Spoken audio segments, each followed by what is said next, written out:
branch.com, code TOM. ExpressVPN, the VPN that just works. More info at expressvpn.com/Tom. And CB Distillery, CBD for sleeping. More info at cbdistillery.com, code TOM.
Our book today in the Thom Hartmann Book Club is Unsettling Truths, the ongoing dehumanizing legacy of the doctrine of discovery by Mark Charles and Soon Chan Ra.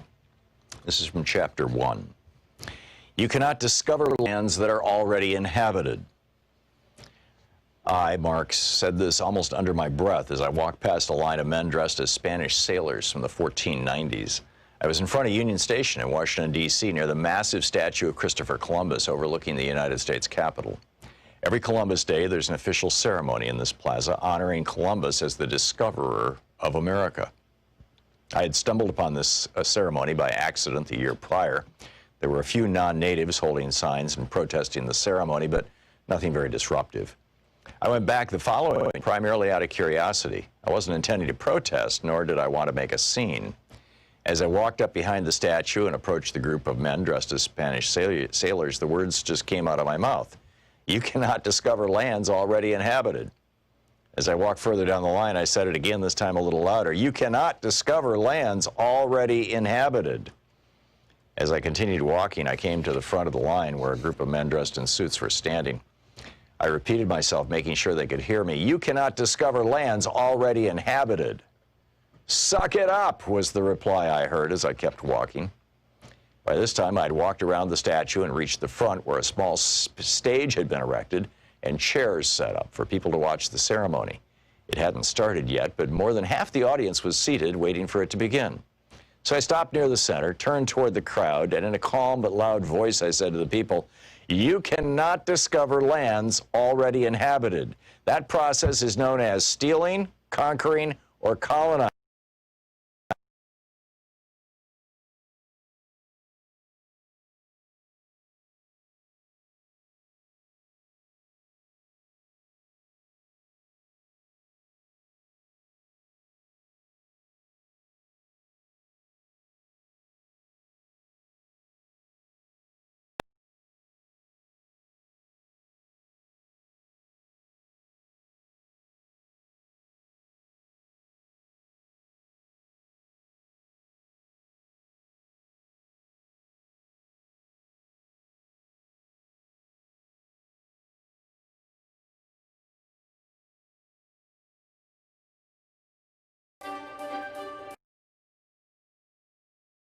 How are assumptions so deeply ingrained in the American psyche and imagination that dysfunctional and oppressive actions emerge?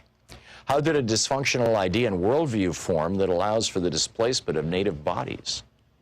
One of the explanations for the formation of this dysfunctional worldview is the doctrine of discovery. The doctrine of discovery is a set of legal principles that govern the European colonizing powers, particularly during the administration of indigenous land. Regarding the administration. It is the primary legal precedent that still controls native affairs and rights, and international law formulated in the 15th and 16th centuries. From a theological perspective, the legal and political role of the doctrine of discovery is rooted in a dysfunctional theological imagination that shaped the European colonial settler worldview. The doctrine emerged from a series of 15th century papal bulls, which are official decrees by the Pope that carry the full weight of his ecclesiastical office. On June 18, 1452, Pope Nicholas V issued the papal bull Dum Diversus, which initiated the first set of documents that would compose the doctrine of discovery. The official decree of the Pope granted permission to King Alfonso V of Portugal, quote, to invade, search out, capture, vanquish, and subdue all Saracens, Muslims, and pagans whatsoever, and other enemies of Christ wheresoever placed, and the kingdoms, dukedoms, principalities, dominions, possessions, and all movable and immovable goods whatsoever, held and possessed by them, and to reduce their persons to perpetual slavery, and to apply and appropriate to himself and his successors the kingdoms, dukedoms, counties, principalities, dominions, possessions, and goods, and to convert them to his or their use and profit. End of quote from Pope Nicholas's papal bull of 1452. Dum Diversus would identify the Saracens, a common term for Muslims at the time, and pagans, essentially identifying any non-Christians as others, as those who could be targeted for, quote, perpetual slavery. The papal bull intentionally used language that identified those outside the European Christian world and enforced the Western theological imagination of non-Europeans as other. The Portuguese took these ecclesiastical statements to heart and perpetrated the slave trade from the African continent to the European and the American continents. As a Christian ruler, the King of Portugal would have power endowed from the church to take possession of the other as slave labor from the continent of Africa. The pagan African body was just another commodity to be taken for the pleasure and profit of the European Christian body, the one made most fully in the image of God. In the January of 1454, Pope Nicholas authored another bull. The book is Unsettling Truths by Charles and Ra.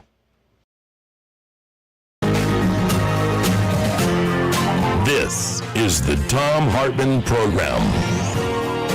Hey, TGIF, Shabbat Shalom, Juma Mubarak. It is Friday, and the states that are this year's Electoral College loophole swing states, Alaska, Nevada, Arizona, Georgia, North Carolina, and Pennsylvania, it's real interesting. Only in Alaska and North Carolina are the trend lines still holding for Donald Trump, and yet he would have to win basically all of these states in order to become president. But Pennsylvania has now flipped to the majority of the votes for Biden, and it looks like the trend lines are going to increase that majority. Georgia has now flipped to a majority of the counted votes so far being in favor of Biden. There will almost certainly be a runoff there, but so far it looks that way. And only 98% of the vote has been counted in Georgia. In Pennsylvania, it's only 95% right now. North Carolina is 95%, but there's about a 1.5 spread. That's unlikely to change. Arizona, with 93% of the vote counted, is still Biden 50 to Trump 48.6, and Nevada has moved to 49.8% Biden to 48.1% Trump, 49.8% versus 48.1%. I'm surprised the networks haven't called the election, because in particular Pennsylvania and Georgia, because the trend lines are so clear. I think in any other election they would have called it by now, but they, out of an abundance of caution, nobody wants to get sued by Trump saying, "Oh, you're calling the election caused something." They'll sue at the drop of the hat. But that's what's going on right now, and I'm guessing that probably by the end of the day, certainly, and maybe even in any random hour throughout this program or throughout the day today, the election will be called for Joe Biden. And if it happens while I'm on the air, I'll let you know right away. So just stick with us. I would, and it's Anything Goes Friday. So your calls on whatever you want to talk about are more than welcome. Be it the election or be it flying saucers. The number 202-808-9925. I would like to step into the what if kind of world or thinking here. There's a real interesting theory that is emerging that I think is worth paying some attention to, with regard to the way that Donald Trump decided he was going to win this election. Again, this is just a theory. It's I'm not the only person who's been thinking this way. This has popped up in other venues as well, and I've more or less shared variations on this with you several times in the last 2 weeks. More and more obvious to me that this is actually probably close to, I mean, we'll never know for sure, but close to what might have actually happened. Just imagine it's about a year ago, and the polling that is being done inside the Trump campaign shows that there's no way that Donald Trump's going to win this election. Now, yeah, the polling was off apparently in this election, and there may be something to, you'll recall Warren Matofsky back in 2004 was talking about why his even his exit polls were off on that election. Exit polls, when exit polls are off, I get a lot more nervous. But anyhow, he came up with this theory of the shy Bush voter, that George Bush was such a disgrace to America. He had declared, he'd lied us into an illegal war that had led to the deaths of thousands of Americans, hundreds of thousands of Iraqis, and destabilized the Middle East, done enormous damage to the country, that people were just embarrassed to tell pollsters in 2004 that they'd voted for his reelection. And, that may be what happened this time.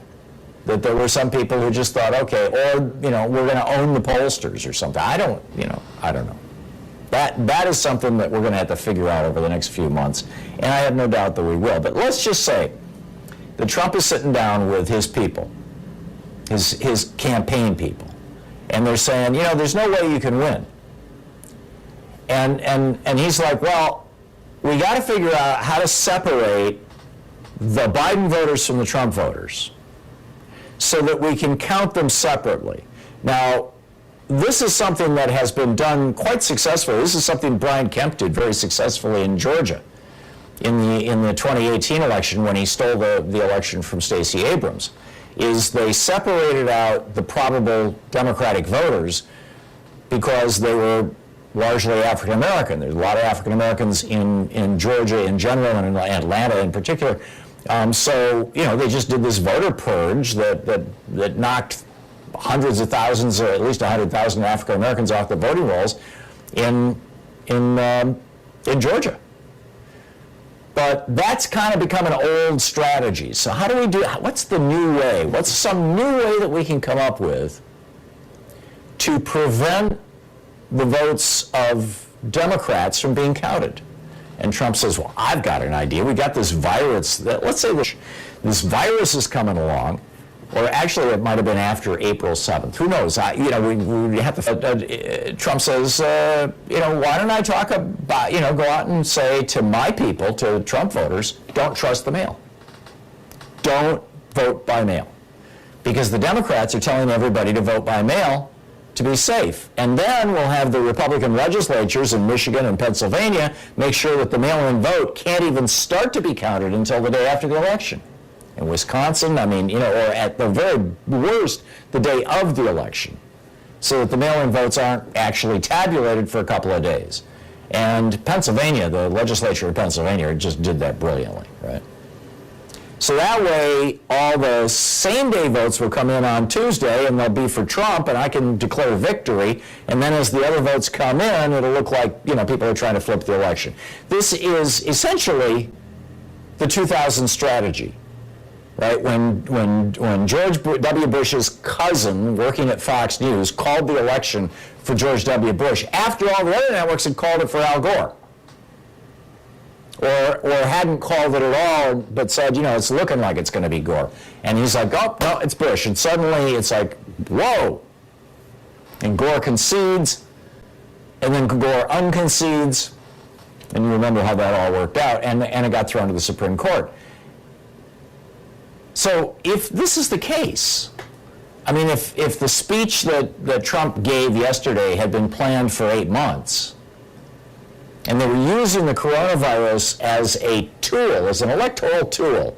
Let the virus run rampant throughout the country for the next 8 months to scare people away from voting in person, except for my people. My people, I'll tell them, oh, don't worry, the virus is not that big a deal. They'll show up and vote in person.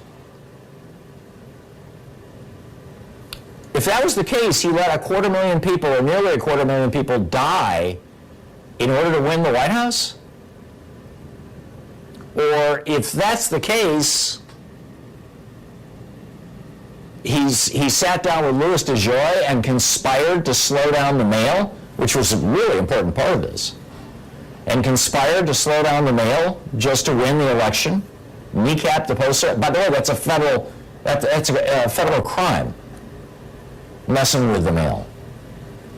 And it's a double federal crime when you do it in the context of an election. There are specific laws about messing with ballots in the U.S. mail, in addition to the regular laws about messing with the U.S. mail. Now, I will concede at this particular moment, we don't have a smoking gun. There's no person standing up going, yeah, this is what we did. But if you simply look at what happened, could it all have been a coincidence? I suppose. It's possible. I mean, it's possible, but what do you think? Anyhow, that's what's been rolling around in my mind for a day or so.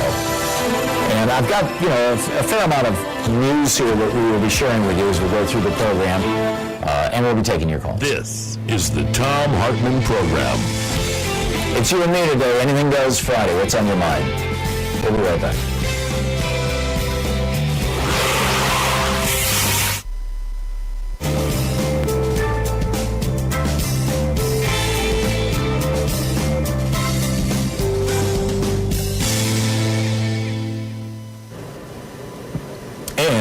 Welcome back. And let's see here. Amelia in Seattle. Hey, Amelia, what's up? Hi, Tom. So I'm for the purple people, and I never hear about it.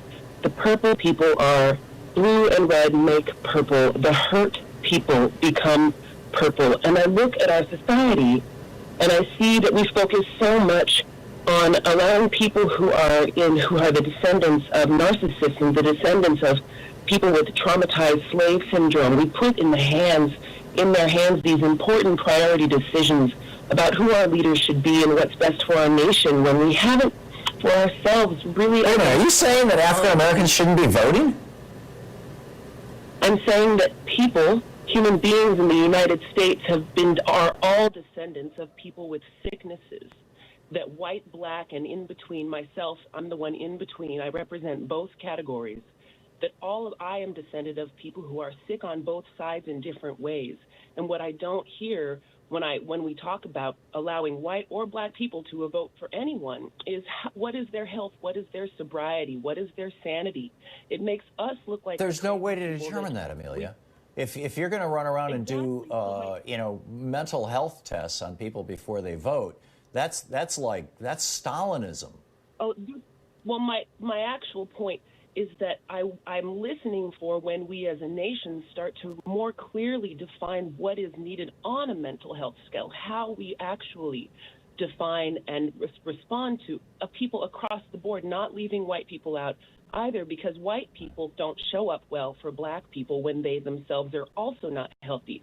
So there needs to unilaterally be an research and a prioritization of the mental health of our country and acknowledging that we are all descendants of slave syndrome individuals and narcissists, and it places us in an unsober position. And when we think we're going to get outcomes that make sense, it seems that we're more the crazy people to think that we could get sane outcomes in a country that is overall culturally still somewhat insane, if not at least hurt enough to the point of a lack of what I call emotional sobriety. Now, of course, there are exceptions, but by and large, as an educator of color in this society, what I see is a sickness that isn't being addressed. And I see division constantly allowing people to point at one another and say, you're the most sick, and you should be doing this or that, when in fact to understand mutually each other's sickness from a place of Don't you think it would be better to start out, forgive the interruption, Amelia, but we're going to hit a break in just a few seconds. Don't you think it would be better to start out by trying to systemically cure the problem at the level of systems? In other words, reparations. You know, let's bring African Americans and other minority groups up to the level of white people, and try a healing. I mean, you know, like South Africa, you know, and not necessarily a Truth and Reconciliation Commission, but something on that order, to try to repair that damage. You know, yes, give individuals widespread access to mental health facilities or mental health treatment, and pay for it. Make that part of Medicare for all. That's part of Bernie's plan. But shouldn't we be addressing this at the level of society rather than the individual? Well, I'm an example of what happens when you give a person of color the same opportunities as a person not of color. I am living proof. And so I speak from experience, knowing that if mental health is prioritized, and if we don't allow ignorance to take over, we end up with intelligent people who see the world as a family and work for that family. I got it.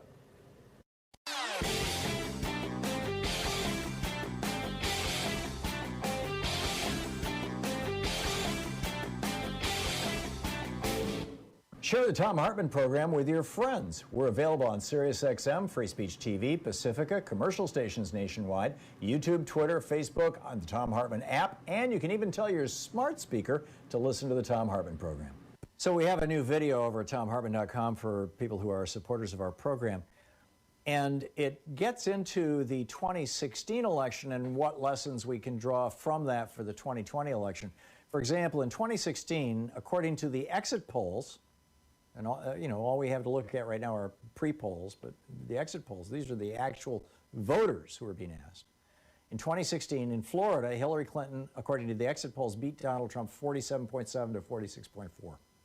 According to the exit polls in 2016 in North Carolina, Hillary Clinton beat Trump 48.6 to 46.5%.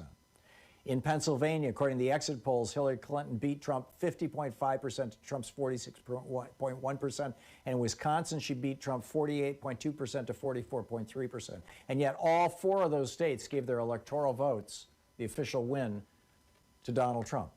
Why is that? I lay it all out. You can check it out over at ThomHartmann.com.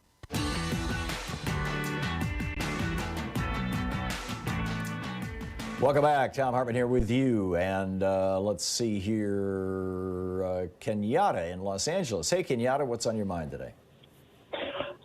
Well, Mr. Hartmann, I want to tell you that I want to bring a little sobriety to the understandable reverie in the country, I guess. Not reverie, but you know what I mean. I mean, there are those of us on a certain side of this. Yeah, well, okay. You said that, I didn't. But I do want to say this, that it was very striking to me yesterday when Mr. Trump did his White House briefing at the White House briefing room. I am a person that has, for all kinds of reasons, survival and all other things, looked closely at body language my whole life. And I saw a broken man. His shoulders were drooping. He did not have the starch in his shorts that he normally has. There wasn't the bluster. And it's really weird, Tom. Not that I felt sorry for him at all, because I can't, I absolutely despise him and what he stands for. But I've always said, and I've said in my columns over the years, that Donald Trump is a reflection of this society. He is. And he is not the cause of it. He is a reflection. And I think that when I saw that broken man yesterday, I saw the society at large. I think that this country, the populace, I think we're broken. I think that in the last few months, the things that this country has gone through, cataclysmic things, pandemic, economic collapse, impeachment, this continued controversy with the election, I really think it was just so striking to me. And even though I'm nonpartisan, and very happy that at least his personage will be gone. My concern is that he may become a martyr, Tom, because there was no repudiation of Donald Trump. I mean, we're 3 days after the fact, still with razor-thin margins. So that shows a deeply divided country, and with at least a 50-50 split that agrees with his racist, sexist rhetoric. It's very possible that Donald Trump can become more powerful after he leaves the White House as a martyr than he was before, and I think that that's very disconcerting. Sorry to be a downer on your audience. Well, he may have. Well, I don't even think he'll have a larger, media platform. You can't beat being president of the United States in terms of being able to spread your message around. I think he's going to be relegated to the right-wing fringe, to the margins of society. I'm sure he'll continue yelping and whelping, but I think that I think he's toast. Kenya, I'm a little more optimistic about this, and I think that it's going to be a sobering moment for a lot of people. I do too, Tom. But what I'm getting at is that the Republican Party has not repudiated him. Not yet. Give them a few weeks. Yeah, give them a few weeks. That's true. They are politicians. And they're still, we're starting to see a few of them, distance themselves. Roy Blunt, the senator from Missouri came out and said, well, you've got to count all the votes. That's how we do it in America. Basically giving the back of the hand to Donald Trump. I think we're going to see more and more Republicans. Can I ask you a quick question? Yeah, go for it. I want to ask you a quick question. You may recall that in 2008, when George W. Bush left the White House the day of the inauguration, and when he left and Marine One was there was kind of this applause that he left because he had taken, compared to Donald Trump, he had taken the country through nothing. But I was wondering if you could maybe wax, and I know my time's up, if you could tell me what you think that day is going to look like when Donald Trump takes his sorry bronze Agent Orange butt out of Washington for the last time officially. It's going to be the day that Louise and I break out a bottle of champagne. My theory, and I've said this on the air a few times, is that he's probably going to resign a week before he leaves so that Mike Pence can pardon him and the entire Trump crime family without, the issue of can a guy self-pardon going to the Supreme Court. Now, I might be wrong on that, but tax fraud is serious stuff. They put John Dillinger in prison for tax fraud, and he's so clearly and obviously guilty of it. New York State will probably still be coming after him, and that's why I think he may well leave the country. I think he's a serious flight risk. But, you got 15 seconds. What do you think? I think you're hilarious and correct. Well, keep in mind, his wife and his son both have Slovenian citizenship, or Slovakian. I forget which country they're from, Slovenia or Slovakia. And so, maybe he's got a nest all feathered someplace else. I don't know. Kenyatta, great to hear from you. It's been a while. Thanks for calling in. Good talking to you. We'll be back. It's coming up on 28 minutes. You're listening to the Thom Hartmann Program. Call 202-808-9925. Stick around. Back with more of your calls and the news of the day in just a moment.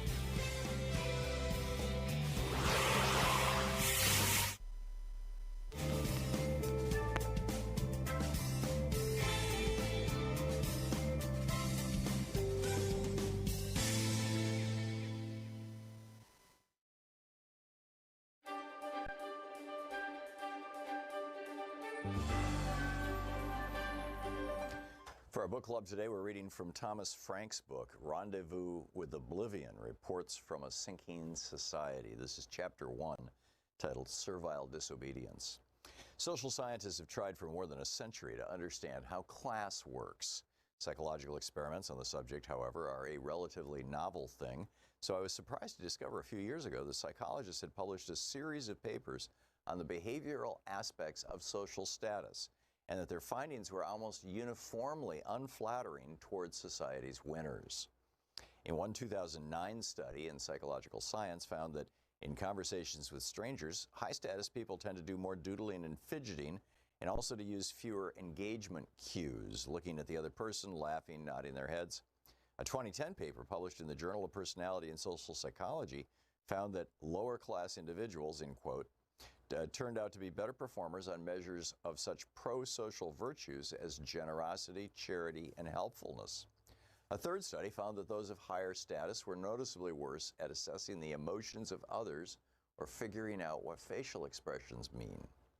All of which is to say the rich are different from you and me. They are more rude and less generous. They don't understand, they don't get what others are thinking, and apparently they don't really care. Perhaps this is obvious to you. After all, people don't design toxic debt obligations by calling out what they learned in Sunday school. Still, the research aroused media interest. The Christian Science Monitor's 2010 account of one study ended with this quotation from Michael Krauss, then the University of California, San Francisco, who was one of the researchers, quote, "Being empathic is one of the first steps to helping other people. One of the first things we're really interested in is what can make wealthy people, affluent people, the people with the capacity to give, what can make them empathic?" I think I see the urgency of Dr. Krauss's question. After all, we have spent the past several decades doing everything we could to transfer the wealth of the nation into the bank accounts of the affluent to send them victorious, happy, and glorious long to reign after us, over us. Oh, we've cut their taxes, gladly transferring much of the cost of keeping their property safe onto our own shoulders. We've furnished them with special megaphones so that their voices can be heard over the hubbub of the crowd. We've conferred upon them separate and better schools, their very own transportation system, and a full complement of private security guards. We've built an entire culture of courtiers and sycophants to make their every working hour an otherworldly delight. We let them construct a system of bonuses and executive compensation on the theory that it would be good for everyone if the people at the top got to take home much, much more than the rest of us. And when it turned out that the theory was wrong, that in the most famous cases, executives chased bonuses not to the shareholders' benefit, but at their expense, why, we promptly bailed them out.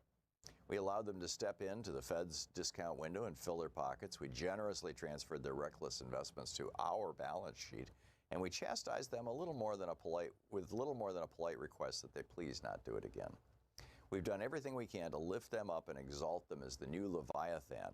The least they can do in return, one feels, is to show a little empathy.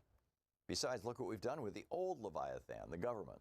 For decades, we've attacked it, redirected it, outsourced it, and filled it with incompetence and cronies. Yes, it still works well enough when we need to blow up some small country, but those branches of it designed to help our Americans of lower socioeconomic status, in quotes, as the scientists would put it, are now bare. We need the rich to be nice.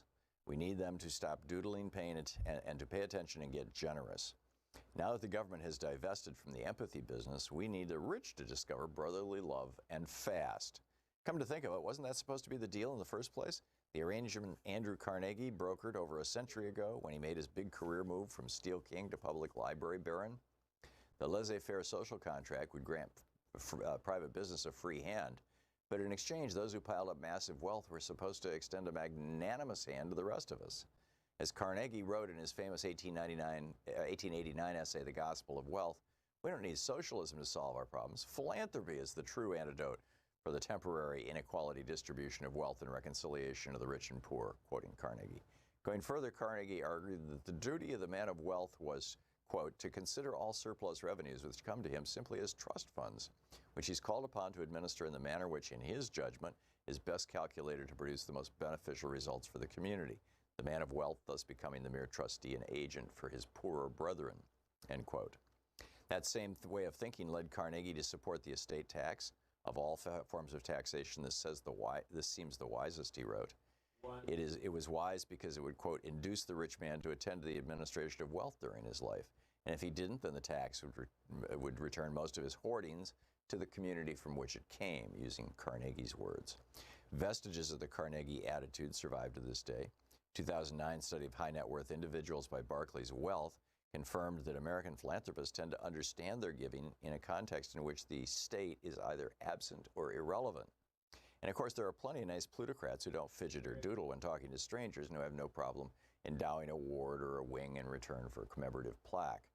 The business headlines even occasionally tell of billionaires coming together under the leadership of Warren Buffett and Bill Gates to donate their fortunes to worthy causes.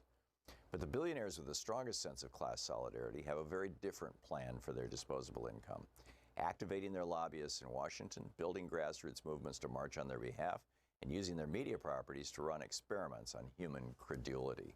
Rendezvous with Oblivion.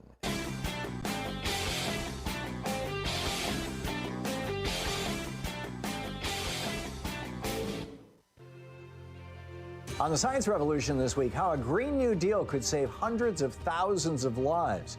Also, Dr. Justin Frank submitted an amicus brief to the Supreme Court on Bush v. Gore and is talking about psychoanalytic and family dynamic perspective in that context. I weigh in on how the GOP is an organized gang of sociopaths. Meet the 14-year-old climate activist, Haven Coleman. She'll be discussing how youth climate activists are leading the push for climate action in the Democratic Party and why they believe voting for climate in 2020 is so critical. And in Geeky Science, why healthcare for all is a climate solution. Tune into the Science Revolution wherever fine podcasts are available.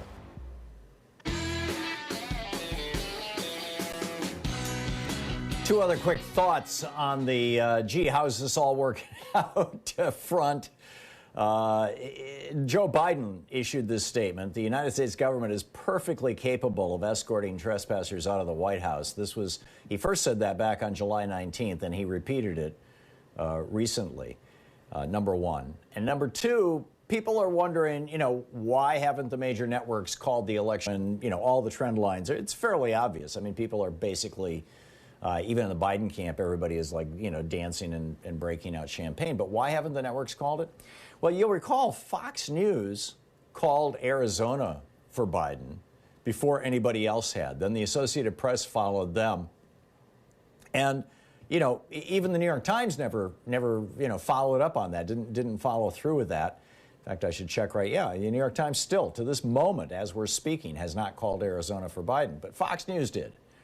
And that caused Donald Trump to call up Rupert Murdoch and yell and scream at him about, what the hell is going on, and how, apparently very obscene and very loud, according to at least one leak inside the White House. Now the news comes out that Rupert Murdoch informed, whether it was on that phone call or earlier, Rupert Murdoch informed Donald Trump that he had lost. Sorry, buddy, you're on the way out. Get used to it. And Trump, of course, didn't want to hear that message. He was very upset by that. But then what's interesting is that apparently day before yesterday, on Wednesday, Murdoch called Mitch McConnell. There were multiple news reports of this. And said to Mitch McConnell, don't feed his conspiracy theories. He's toast. He's on his way out. And so what did McConnell do? He went in front of the microphones and he said, claiming you've won the election is different from finishing the counting. Which is basically Murdoch's message. Which brings us to my theory. This is a long setup, I suppose. But my theory is that all of the networks are waiting for Fox to call this because Fox has the greatest credibility to call the election for Biden right now, given that Fox has been the cheerleader for Trump for 5 years. Now, I might be wrong on that. We'll only know in retrospect. But if Fox calls it for Biden, and then 2 minutes later, NBC, ABC, CBS, CNN all flip and call it for Biden, then you'll know that I was right. And that this is about the media trying to, number one, have maximum impact, number two, be in an absolutely bulletproof position. And part of that bulletproof position, that's probably a bad metaphor given the context of what we're talking about, but part of that unassailable position is, hey, Fox did it first. You're really going to say that we're the fake news and that we're just making this stuff up? Fox did it first. So we'll see. We'll see. Lou in Phoenix, Arizona. Hey, Lou, what's on your mind? Hello, Tom. About calling for Arizona and Fox. Mm-hmm. The AP and Fox simultaneously called Arizona for Biden a couple of days ago. Right. And then the AP retracted, but just today did call it for Arizona. So I think that Fox. Yeah, they're back to it. I think Fox goes by the way of what the Associated Press reports. But here's my question, Tom. Actually, before you get to your question, Lou, that's not what happens at Fox. They actually have a team of people who are polling experts and who are election experts. Each one of the networks does. And they comb through all the numbers and come to their conclusions independently. I had read that AP followed Fox in a short period of time, but that the AP had followed Fox. If you're suggesting that Fox followed AP, I'd be skeptical, but it's not impossible. Anyhow, back to you, Lou. What was your question? Yes, here's my question and why I'm calling. Who becomes the leader of the Senate if the composition of the Senate becomes 50-50? It would, if Joe Biden is president, the leader of the Senate would be Chuck Schumer or whoever the Democrats elect, because the tie-breaking vote is the vice president. So whichever party the vice president holds, if you've got a Senate 50-50, that's the party that's going to control the Senate. Oh, well, that's good, because that will be determined. In fact, in the Constitution, the vice president's only official job is president of the Senate, which means that the vice president, in fact, this was the argument that they tried to make during the Bush administration. I forget the context. It was something about Dick Cheney's role in things. There was some kerfuffle. And they said, well, Dick Cheney's not actually part of... Oh, I remember. They were trying to hide information. The executive branch was trying to hide information about things that Dick Cheney was doing in terms of, lying us into the war and stuff like that. And the White House said, we don't have to release this information because Dick Cheney's not part of the executive branch. He's part of the legislative branch. You're sending the subpoena to the wrong people. His only job in the Constitution is president of the Senate. Anyhow, back to you, Lou. Forgive them. As you know, on January 5th, there'll be recall elections for the two candidates for Senate in Georgia. So that's when we'll find out the composition of the Senate. Right, not recall, runoff. But yes, you're absolutely right. And get ready to watch just an absolute avalanche of cash being poured into Georgia. Oh, yeah. It's going to get real interesting. I'm looking. Yeah. Lou, thank you for the call. Andy in Minneapolis. Hey, Andy, what's up? Hey, Tom. 4 years ago, around the time Trump got elected the first time, my mom passed away, and then I also had a Tibetan friend who his mother-in-law passed away, and they had a ritual. And Tibetans are more in the Buddhist bucket of religion, and basically what they do is they do a ceremony after 49 days after death, where they have they light a whole bunch of candles, and that apparently in their culture and that religion, and what my interpretation of what I was told is it's more like the end of the transition period from death to a better life. Well, 49 days ago from today, and according to what I typed in Google, at least what spits out to me, it's when Ruth Bader Ginsburg passed away. And it makes me think that, really, when she had her one last dying wish of, hey, I want my seat taken, my seat replaced after the election, and basically Trump went against that. Maybe that is some sort of spiritual thing that maybe has been trolling with COVID, with Trump getting COVID and all his White House people. Maybe it has something to do with how the election is going, how he's just spiraling out of control. And then here's day 49, last day. We might have a winner, a apparent winner with Biden. So it's just ironic that knowing that culture of 49 days after death, and then here 49 days after Ruth Bader Ginsburg, we might have a pretty much clear apparent winner with Biden. So that's my point. That's fascinating. 49 is 7 times 7, right? Am I remembering my multiplication tables right? Correct. Or 7 times 7, 48. And I believe they pray every 7 days, too. I'm not in the religion. I don't practice it, but at least that's my understanding that some do practice every 7 days, 249. Yeah. Fascinating stuff, Andy. Thank you. Thanks for sharing that. It's worth scratching your head about. Blue in Santa Cruz, California. Hey, Blue, what's up? Hey, Tom. Let's change the subject and look at the bigger picture. The word is intolerance. So a third of the country is non-white. We're intolerant of them, but we're intolerant of Well, I'm going to talk about women. You know, like from page 1 of the Bible, it says that men are superior to the women, et cetera, and we pretty much treated them pretty badly this whole time.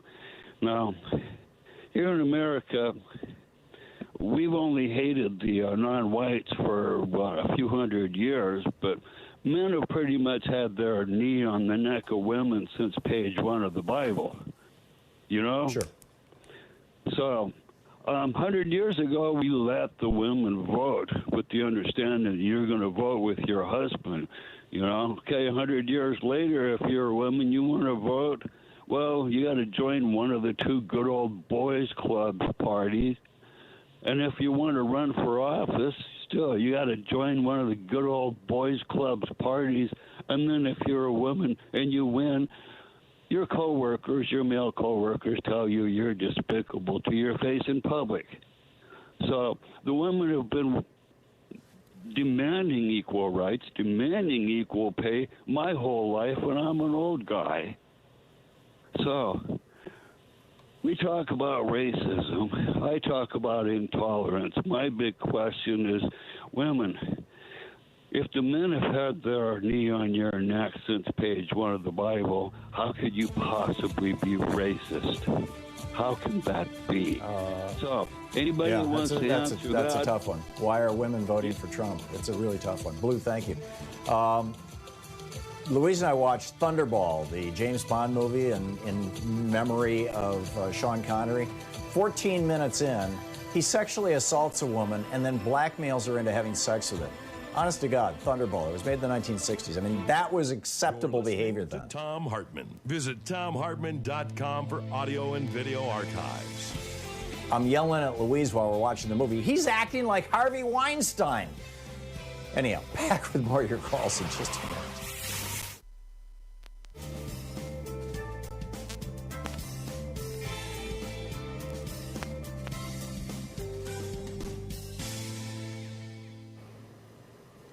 And welcome back. Let's see here. Richard in Bellevue, Washington. Hey, Richard, thanks for listening to KBCS. What's up?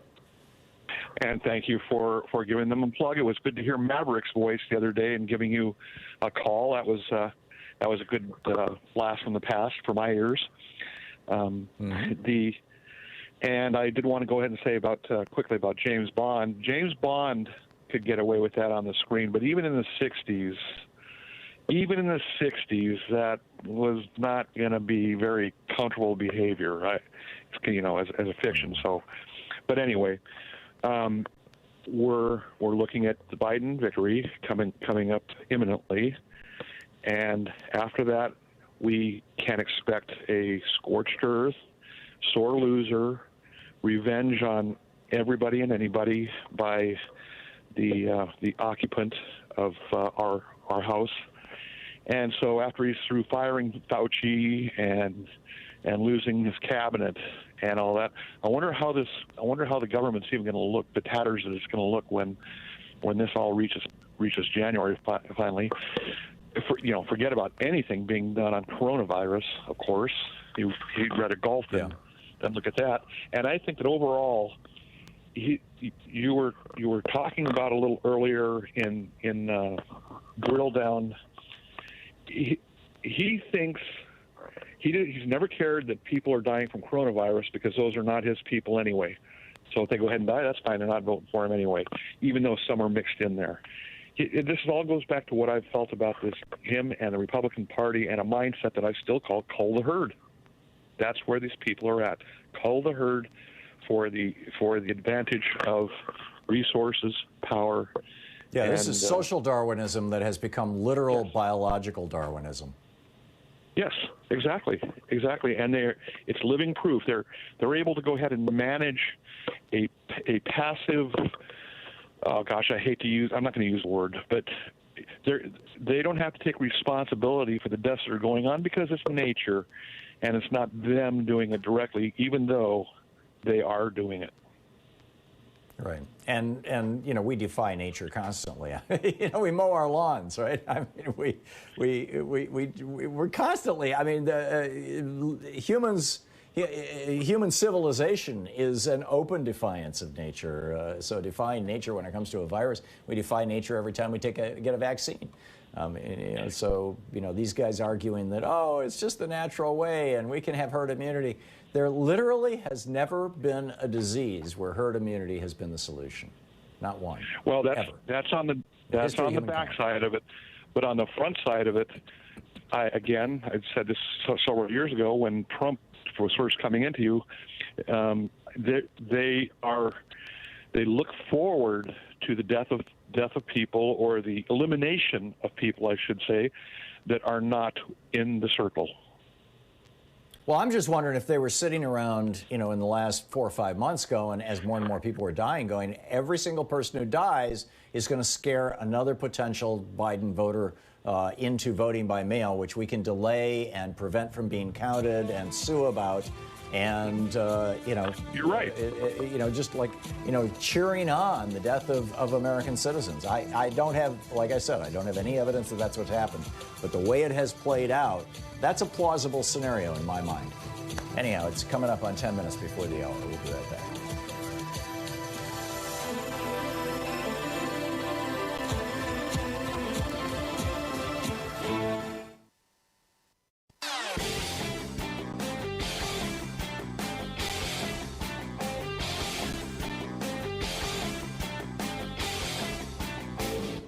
The Hidden History of Monopoly tells how Robert Bork, that guy from the Reagan era, transformed corporate America and destroyed the American dream.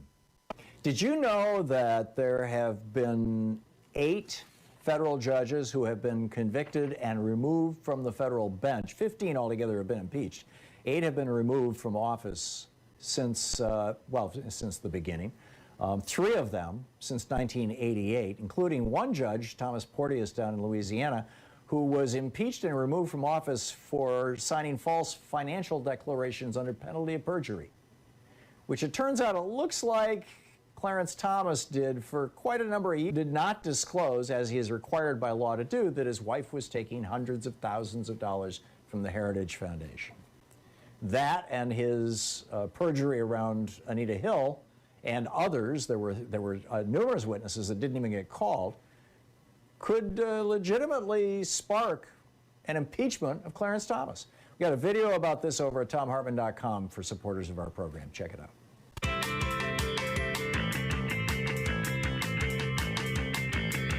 And welcome back. Thom Hartmann here with you, and deep questions here. Tom in Urbana, Illinois. I have a feeling you have one of these deep questions. Go for it. Yeah, thanks, Tom, for taking my call. My biggest concern, and I'll try to make this brief, is that I see a lot of red through the center of the country. Is Trumpism going to die with Trump, or are we going to see a resurgence with a Tom Cotton or somebody like that in the future? We don't hear much about the Tea Party anymore, and I'm just interested in what your thoughts are on that. Well, the Tea Party was being run by FreedomWorks and funded in large part by FreedomWorks. And FreedomWorks is the group that about a week after the April 7th article pointing out in the New York Times and everywhere else that black people were dying disproportionately, that was when FreedomWorks started pushing out there, it's time to reopen America plan. And I got an email from FreedomWorks this morning, yesterday actually, about calling people to action and bragging about it. And, I thought I had the story here about how, FreedomWorks has been pushing people. That whole protest outside the, I believe it was Philadelphia, it might have been Pittsburgh, in Pennsylvania, the polling place or the counting where they were counting the ballot and people showed up to protest. A lot of that was being organized by FreedomWorks. They're bragging about it in their emails. So, they're still around. I think that we have to realize that Trumpism has a couple of different tranches. And it's worth going through them. Number one, there's the white racist tranche. That's, been with us forever. That was the George Wallace Republicans. Back then it was the George Wallace Democrats. Now it's the George Wallace Republicans. They're going to continue. And who knows? Tom Cotton may well be their champion or some other Southern, white Republican politician. Then secondly, you've got the people who actually have a legitimate economic grievance that has not been answered by either the Republican or Democratic Party. People who have literally watched their jobs go to China. They have seen their factories shut down. In some cases, they even had to train the people who replaced them. The Chinese and the Indians would send people over here to be trained. I mean, you know, this was a big story for about 20 years. This all started in a big way. You know, Reagan was the big cheerleader for this, for neoliberalism, for what's so-called free trade. And then George Herbert Walker Bush negotiated the NAFTA agreement to do it in our hemisphere and proposed giving China most favored nation status. Bill Clinton brought all that into being. So these folks felt betrayed by both the Republicans and the Democrats. And one or the other party is going to pick up that mantle. Now, the Democrats, there have been folks in the Democratic Party who have been taking this position forever. But they're the progressives. It's been Bernie Sanders and Sherrod Brown principally carrying this in the Senate. And there's a half a dozen or a couple of dozen people in the House who've been very outspoken about these issues, that, you know, we have to start buying American. We've got to stop incentivizing companies. You know, the U.S., Mexico, Canada trade deal or whatever that Trump signed actually increases the tax break that companies get if they move their operations to Mexico. It made it worse, not better, right? So that tranche of Trump supporters, I think that they, number one, have a legitimate grievance, and number two, one of the two parties is going to decide we're going to pick up these people if it's the Democrats, or we're going to hang on to these people if it's the Republicans. And that's going to be a potent force going forward. And so, you know, trade is a huge issue, and the Democrats have just completely failed in their need to address this issue because of internal debate. You've got the corporate Democrats saying free trade is a wonderful thing, and then you've got the progressive Democrats saying no, we need a certain rational amount of protectionism to retain American jobs. So, you know, then the third tranche essentially are the so-called social issue folks. You've got the homophobes. I guess you could throw those into the category with the racists, and you know, and then you've got the religious, you know, people who are religious fundamentalists who either want to control women, abortion is their whole issue, or they are looking for the end times. And I think there's going to be some fracturing there, particularly if the Supreme Court. I keep coming back to this. I'm not seeing a lot of people speculating about this, but I think this is actually a really big deal. That if the Supreme Court strikes down Roe v. Wade, the battle's going to go to the states. And the states are going to settle this fairly quickly, I'm guessing. You're going to have a few states, Louisiana will probably be at the front of that line, where it's basically illegal or almost impossible to get an abortion. You're going to have other states where it's widely available, and people will simply just cross state lines to get abortions, at least people who can afford it. The big losers, of course, will be poor people. But, you know, poor people never got much media attention. But my point is that abortion as an issue that the Republican Party can use to consistently win elections by bringing along their religious base is going to fade away, in my opinion. And that's why I think that they've known this since 1980, when Reagan made this one of the cornerstones of his campaign, and really amped it up in 1984. That as long as they can keep abortion legal, they can yell and scream about it. But once abortion becomes illegal, then they've got a problem, because a lot of people are going to be seriously pissed off about it and really, upset and concerned about it. And everybody just thought, oh yeah, those guys are just crazy. We can ignore them. It ain't going to happen. It's the Supreme Court. Well, now it's here. Now it's real. So I think, frankly, Tom, what's going to happen, and thank you for the call, is that the Trump followers are, and the Trump movement, Trumpism, the part that is just bound to Donald Trump himself is a fairly small part of that. It's probably 10 or 20 or 30% of the entire Republican electorate. They're gonna follow Trump to a TV network or something, but that's it. You're listening to Thom Hartmann.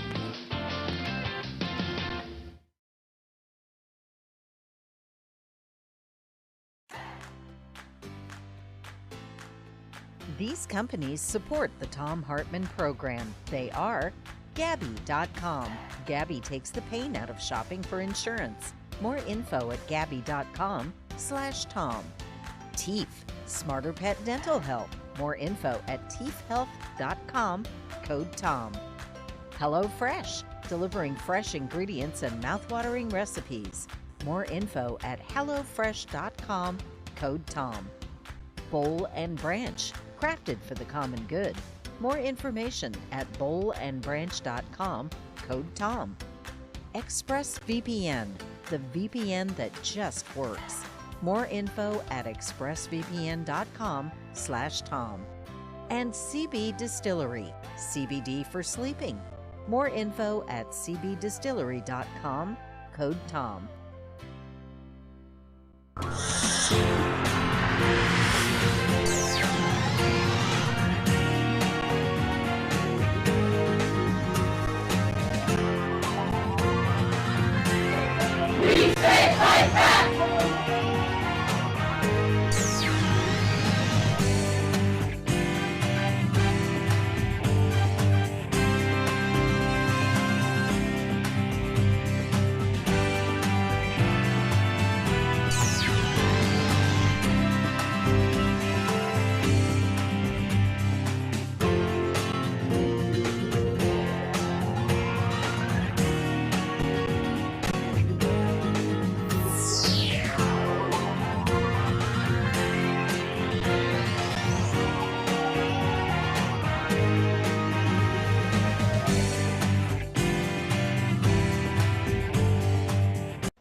Our book today in the Thom Hartmann Book Club is Cokeland, The Secret History of Coke Industries and Corporate Power in America by Christopher Leonard.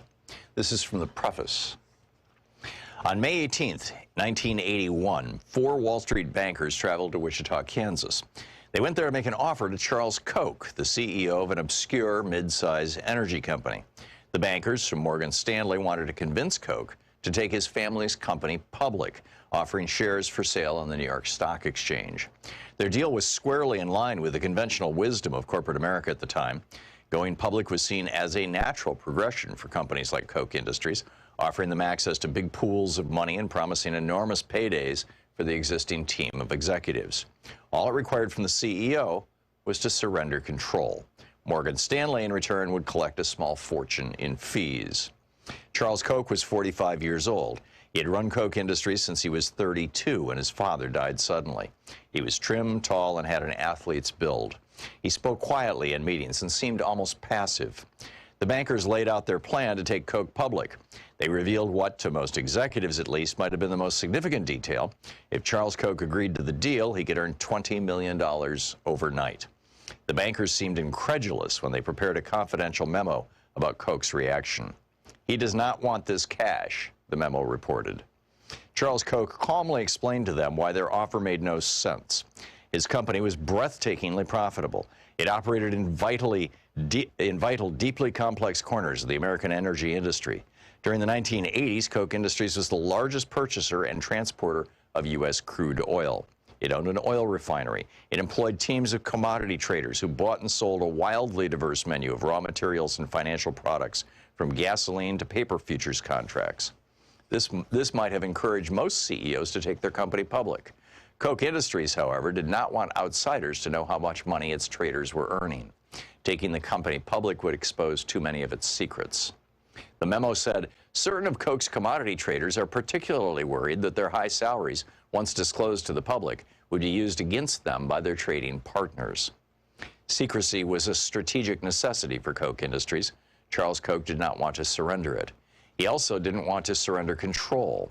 He had a specific, clear vision of how to run his company, and he didn't need Wall Street investors to interfere.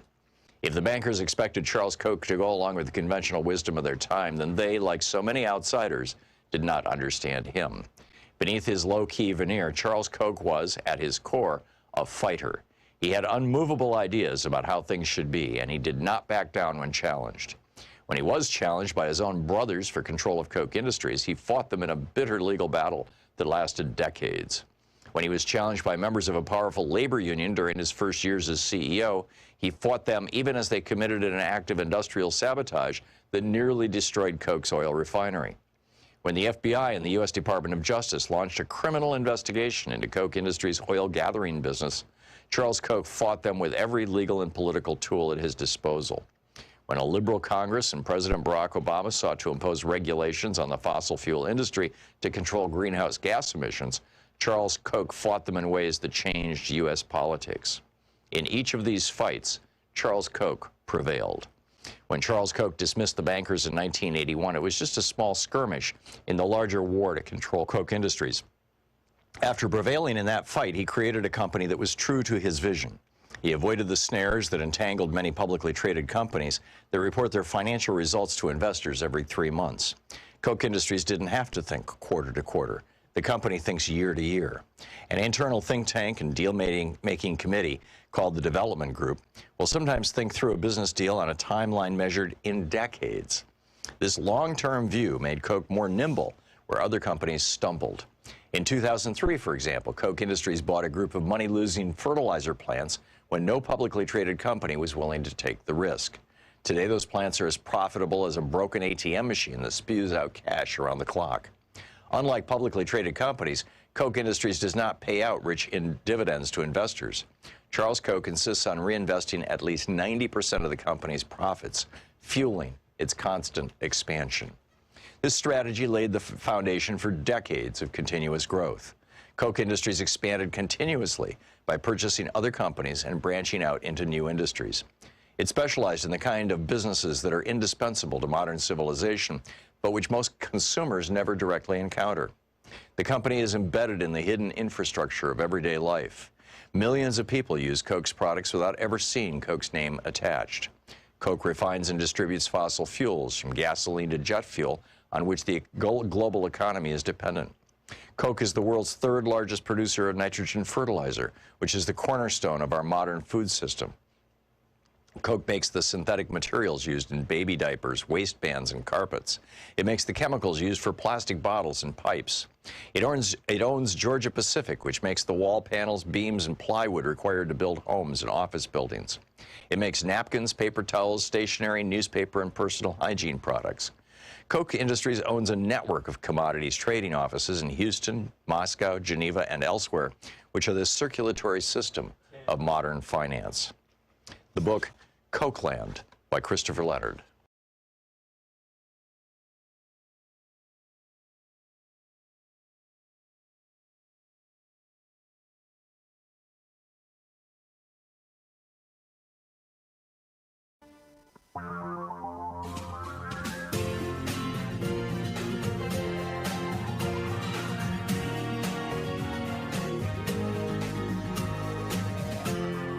This is the Thom Hartmann Program.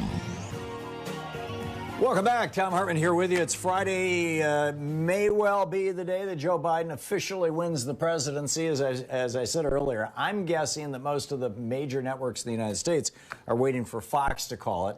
And Fox is waiting for their, desk to call it to know that they're absolutely certain.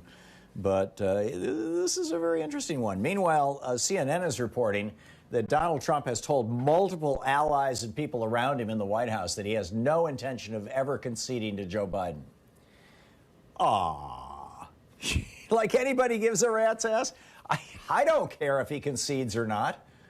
In fact, I don't care what he says for the rest of his life from this point forward, unless it somehow, he says something that is something else that is harmful to America between now and January 20th. I mean, this is the danger time. And the big question in my mind, I think the big unknown, is how many of the people around him are going to abandon him from between the time that he's declared the loser officially, and it may take a week or two for it to become really obvious to everyone in the White House that even his Hail Mary, this morning he tweeted that it's time for the Supreme Court to get involved, right? That even that Hail Mary is not going to work. How long is it going to take for people like Kellyanne Conway or Mark Esper, the Secretary of Defense apparently has already prepared his letter of resignation. How long is it going to take for these people to just walk away? And if Trump ends up so bereft of infrastructure in the White House, will he even be able to carry out some of his more toxic efforts? Now, I realize over at the Interior Department, they're selling off public lands like it's a friggin' fire sale to mining companies and drilling companies that kick back huge contributions to the Republican Party. Over at the Environmental Protection Agency, they're gutting regulations after regulation after regulation, having fired, laid off, intimidated, or refusing to move with thousands of their scientists or maybe hundreds of their scientists. So they're gutting. I mean, it continues apace, right? And Betsy DeVos is still trying to destroy the public schools, and will continue to right up until January 20th. Wilbur Ross will continue trying to, profit off insider information and figure out what he can steal, AKA anything that's not nailed down. Eugene Scalia will continue trying to gut labor rights and make it harder for labor unions to exist. And, there's a lot of damage that his cabinet members not only can do, but I would say almost certainly will do between now and January 20th. And they're going to step it up. But in terms of Trump being able to do things, we will see. I mean, as I said in the last hour, Rupert Murdoch apparently shouted out to Mitch McConnell. McConnell is not having anything to do with Trump's conspiracy theories. I mentioned FreedomWorks. Somebody called about FreedomWorks in the last hour, and I said, I've got a note here. This is the actual email I got from FreedomWorks yesterday at 3 p.m. Dear Barney Rubble, when I first got into politics, I never in a million years dreamed I'd have to write you an email like this. Yesterday, I sent staff to Arizona, Pennsylvania, Wisconsin, and Michigan. As I write you, we're mobilizing activists in these key states for our election protection force to make sure every legal vote is counted. The word legal is in all caps. In the past 48 hours, the fake news media has been pushing out rushed headlines, sometimes with outright misinformation about what's going on in these key swing states, being decided by razor-thin margins. I don't know who to believe, blah-de-blah-de-blah. Trump has asked for a recount. Counties can't reject vote by mail. Anyhow, it goes on and on. A mysterious bin of 1,600 uncounted vote by mail ballots surfacing 2 months after the New Jersey primary. It's conspiracy theory stuff, but it's conspiracy theory stuff that is being funded or has historically been funded by some very substantial billionaires. So what's going on? And, the question, I think it's an open question and one that I'd like to see, the media start asking.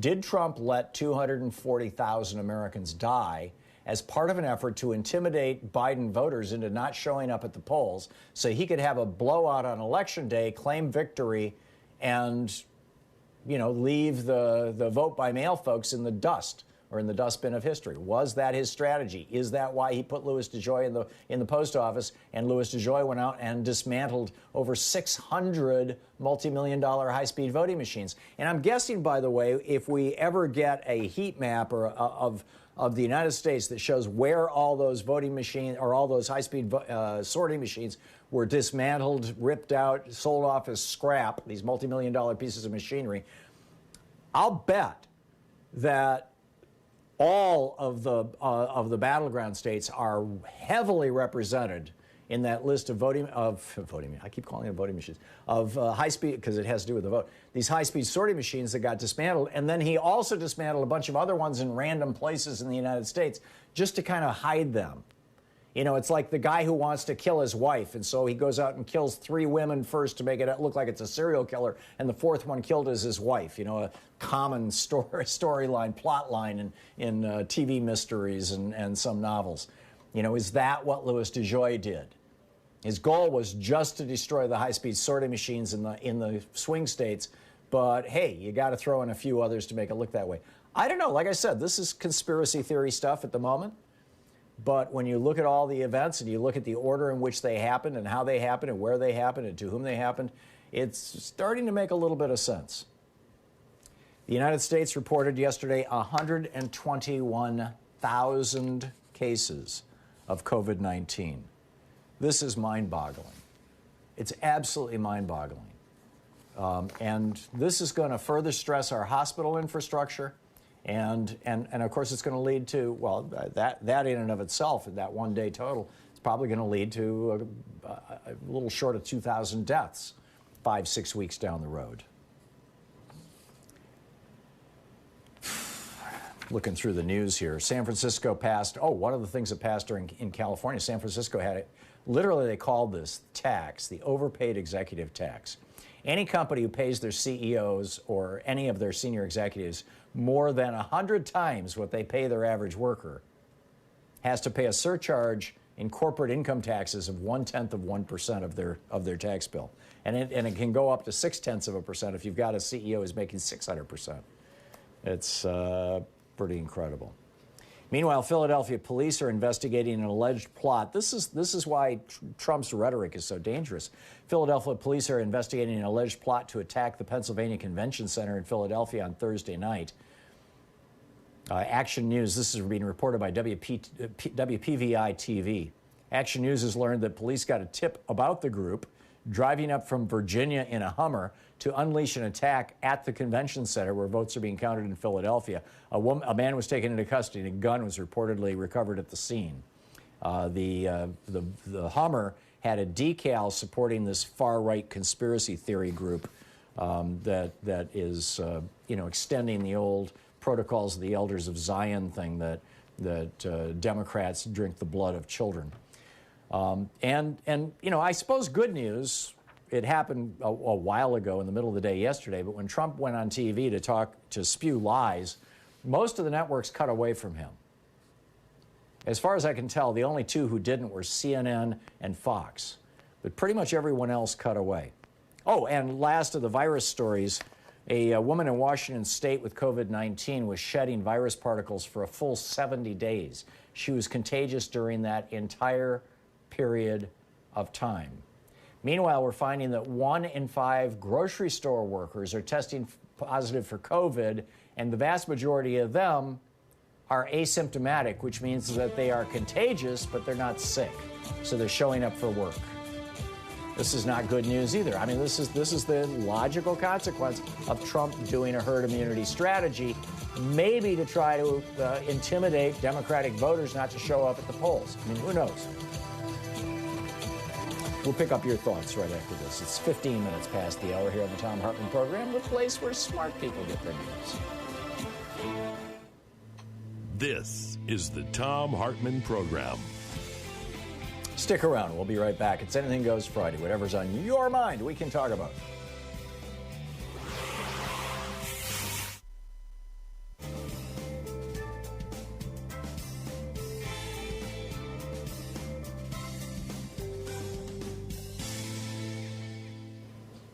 And welcome back. Jerry in San Francisco. Hey, Jerry, what's on your mind today?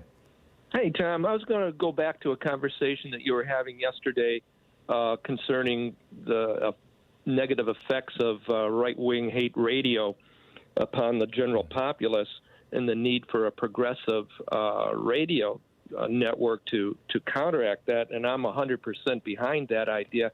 I just think that, there's an advantage with the hate radio. It's not there to inform, it's there to incite. And you don't have to really have any prior knowledge coming into these discussions with these folks. It's like the Electoral College is Bob Rule. The COVID is a hoax. And with your program, you have to have some prior knowledge. And I just love how you take on somebody who calls your program from the right and he says, socialist. I'm against Biden because he's a socialist, and you break that down calmly.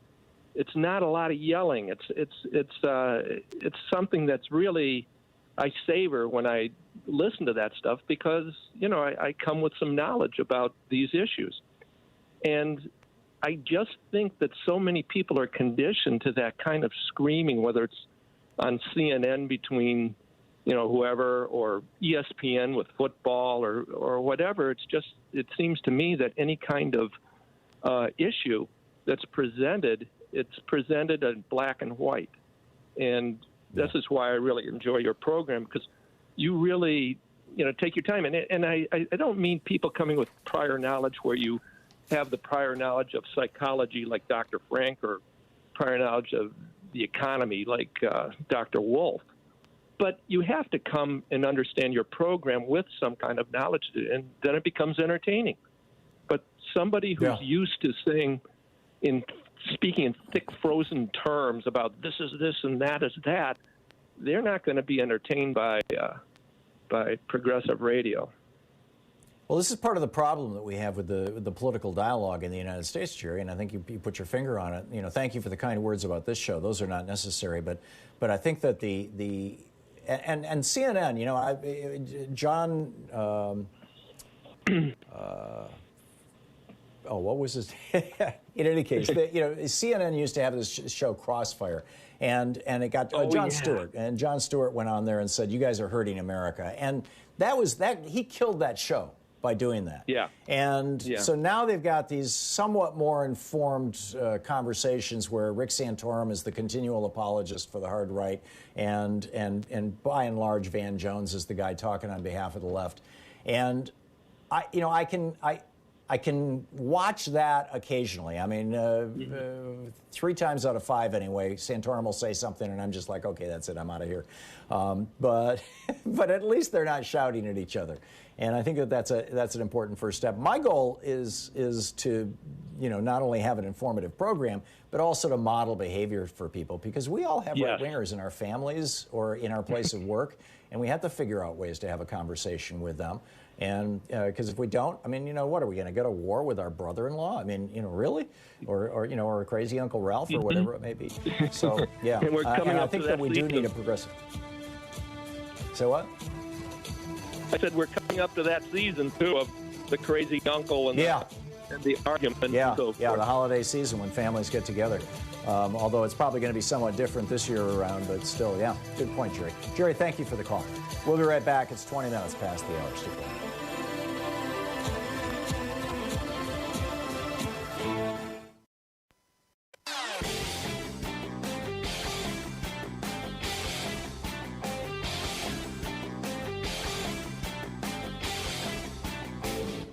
Share the Thom Hartmann Program with your friends. We're available on SiriusXM, Free Speech TV, Pacifica, commercial stations nationwide, YouTube, Twitter, Facebook, on the Thom Hartmann app, and you can even tell your smart speaker to listen to the Thom Hartmann Program. Hey, we have a special new video up for supporters of our program over at thomhartmann.com. And it's about how FDR in 1944, in fact, January 44, in his State of the Union address, talked about how important it was to add rights to the Bill of Rights. The original Bill of Rights was all political rights. He said it's time to enshrine economic rights in our Constitution. I would add, like most of the governments of Europe have done. And this includes the right to housing, the right to food, the right to a good job that pays well, the right to an education, including a college education, and the right to health care. It is pretty powerful stuff. And frankly, I think that what this coronavirus crisis is proving is that we are all in this together, and that Reagan's thing about government is never going to help you was just a load of crap. And so you can check it out over at thomhartmann.com.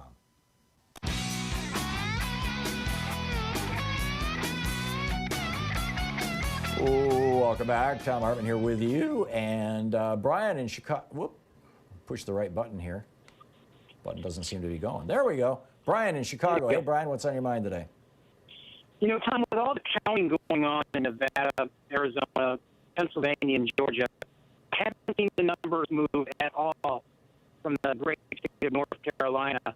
And only 94% of the vote has been counted there. The race is pretty close. And I think for all the voters who live in that partial state, they deserve the right to know the outcome to the end of how their state. Brian, I'm sorry, but your phone is breaking up really badly, and I can't quite tell what you're saying. I'm going to put you on hold, and maybe you and Joyce can figure out what's going on, and we can get that fixed. You know, hopefully it's not on our end. Bobby in La Puente, California. Hey, Bobby, what's up? Yeah, this election, I can't wait till we cross the finish line. You know what I'm saying? It's like stressful, but match remedy and serenity. On Tuesday, right, ready to turn on your show. I get a call. My nephew I haven't heard for 2 years. I got bad news. I got fired from his job. He said that my brother had a heart attack. Okay, where's he at? He cried. Yeah, Bobby, I'm sorry, you're breaking up too. It's geez. Let's try somebody else here. Debbie in Seattle. Debbie, let's see how you sound. Okay, hopefully I sound good, Tom. Hey, I just wanted to give you a heads up and ask you a question. Okay, go for it. I'm married to a Latina, and I heard from my aunt there in New York that she received text from the Republican Party asking for money prior to the election. And my cousin in Florida just yesterday got a text asking for money to contribute to Trump's lawsuits. Now, neither of them are registered voters, so we find it very weird. So it sounds like they're targeting Latinos. And so what I want to know, as far as, you mentioning the radio stations with the right-wing propaganda with the Spanish language followers, what can my family do? Can they call in, refute? What do you suggest? To talk back to the right-wing media? What is, well, or to get these pitches? We're talking about it all week, how there's these right-wing radio stations who are putting out misinformation to the Latino population, and you mentioned that you thought that one of them. So these people were listening to Spanish language radio? Yes. Huh. I don't, well, the thing to tell them is you basically have to deal with the disinformation item by item, So what is it that you're believing now? What did you hear? Here's why that's not true. And by the way, did you know that there are right-wing groups in the United States that are funding Spanish language radio specifically to try to get you to vote for Republicans who want to do away with your health care, who want to do away with your Social Security, who want to do away with unemployment insurance, who want to ruin, cut your wages. Republicans, the Trump tax cut in 2017, while it cut taxes on working people, between now and 2027 is going to radically increase taxes on anybody who makes under $70,000 a year. I mean, just kind of, lay it out. Give them the proverbial truth sandwich and tell them what's going on. I don't know another way to... Sorry. Go ahead. I've been sending out text messages to them and saying, hey, you guys need to check this out, look at this, try to call into these radio stations and tell them that, this is disinformation. And I just found a Huffington Post article. It was about the same very thing, what happened with Biden and Miami-Dade. And they were also talking about these right-wing radio stations sending out misinformation. So I just wanted to send you a heads up as far as the families getting the text, and it sounds like they're targeting, the Latino population, and also to, alert more people and just to find out what else that my family can do. It's enough of this, you know what I mean? I want to try to help somehow. Maybe I can get my, Spanish side of the family to call into these radio stations if you think that that's the best way to handle it. Well, it's a tough one because if it's the only station in town, a lot of rural America, the only Spanish language station that people can hear, they play music, they do talk, and it's right wing, and increasingly, and there's not an alternative. There's no place to go, and that's a tough one. I don't have an easy answer for you, Debbie, other than that suggestion that you break down, and this is what all of us are doing all the time with all the disinformation that's flooding into our system. The lies that are coming out of right-wing hate radio and the stuff that's coming out of Fox News and it's just seeded all over the internet. Facebook is rich with it, filled with it. This kind of disinformation. We've got to do something about it. Debbie, thank you for the call. We'll be right back. It's coming up on 10:30, or the bottom of the hour. It'll be 10:30 Pacific time.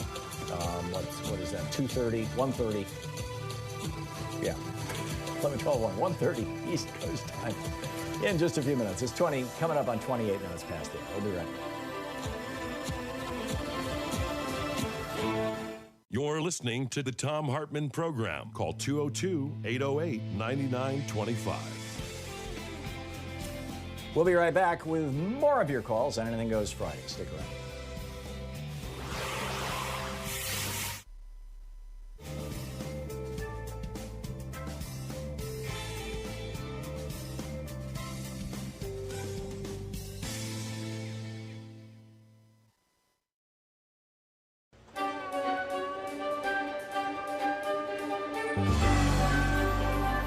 Our book today in the Thom Hartmann Book Club is Beyond the Valley by Ramesh Srinivasan. This is from Chapter 1, The Power of Data. In November 2017, my Apple MacBook Pro was stolen. It happened on the island of Ibiza, where I was visiting my friend, a documentary filmmaker. We were thinking of making a series of short films to illustrate innovative uses of new technology around the world. We sat together writing down examples of technological innovation, subversion, and creativity we'd already witnessed. We discussed themes I explore in this book, such as surveillance, the gig economy, and the future of work, artificial intelligence, and cryptocurrencies. After uploading our ideas to Google's cloud-based storage platform, Google Drive, we took a short break, locking our laptops in the trunk of our rented car. When we returned, both laptops were gone. Although upset, I was also relieved. I'd be able to recover most of my data because almost all of it was in the cloud. That was what I signed on to when I stored my files with Google as well as with Apple, Microsoft, and Dropbox. But in the bargain, I'd allowed them to profit from my data. It dawned on me, given the terms of service I'd agreed to, that the value of the data of my data to the storage companies was far greater than the value of my laptop to the thief. How many of us are fully aware that companies providing us with cloud storage have ways to monetize our data? They use targeted advertising, for instance, and charge fees once we get hooked on the security and peace of mind that their free services offer. We put faith in these companies to store our files securely, but our private information may no longer remain private if, let's say, the government asks to search through our data. It's also not private because all this data is surveilled, computed, and often manipulated in mysterious ways to influence and shape our behaviors as these corporations see fit. By creating accounts with these companies, we give them access to ourselves. So when we consent to privacy policies, in reality, we're signing on to systems of surveillance never before seen in human history. And we do so without being included or consulted. By desiring to keep our data accessible and recoverable, we lock ourselves into using their services. As I thought about getting my files back in Ibiza, I wondered, does access to my own property have to come with such strings attached? In my relationship to Apple, I find the strings impossible to untie. By purchasing an Apple laptop, I had unwittingly transformed from a customer into a part of the company's product line. I had provided Apple with private data and trusted Apple to protect it. Now, to retrieve that data, I had to purchase a new laptop with Apple-owned peripherals and devices. So I caught the next flight to Madrid. I then took the train to the city's Apple store located in Puerto del Sol. In many ways, this central plaza still serves in its centuries-old role as a landmark and gathering place for the entire Spanish nation, a point from which numerous roads emanate. With its distinctive aesthetic and its strategic placement in a civic space, the Apple Store stood out among the adjacent parliamentary and government buildings as if the global brand were more powerful than Spain itself. The day I was there, more people entered and left the Apple Store than passed through the doors of my neighboring building. In 2017, Apple, a private corporation worth more than $1 trillion, actually began to conceptualize its retail stores as town squares, thereby branding itself an integral part of our everyday lives. Other big technology corporations describe themselves in similar terms. Facebook CEO and founder Mark Zuckerberg, for instance, refers to the company as a social infrastructure for the global community. So what we have in the digital world are privately owned public spheres. They're branded as public, civic, and virtuous, but in reality are dominated by a single logic, extending profitability and economic value. How can these companies' interests be the same as the public interest? Like many other large corporations, Apple is shareholder-owned and therefore primarily accountable to its investors and executives, rather than to its employees, customers, or the general public. I had not begun to unpack the meaning of all this until I realized how monumental the Puerto del Sol Apple Store actually was, as an icon and a structure.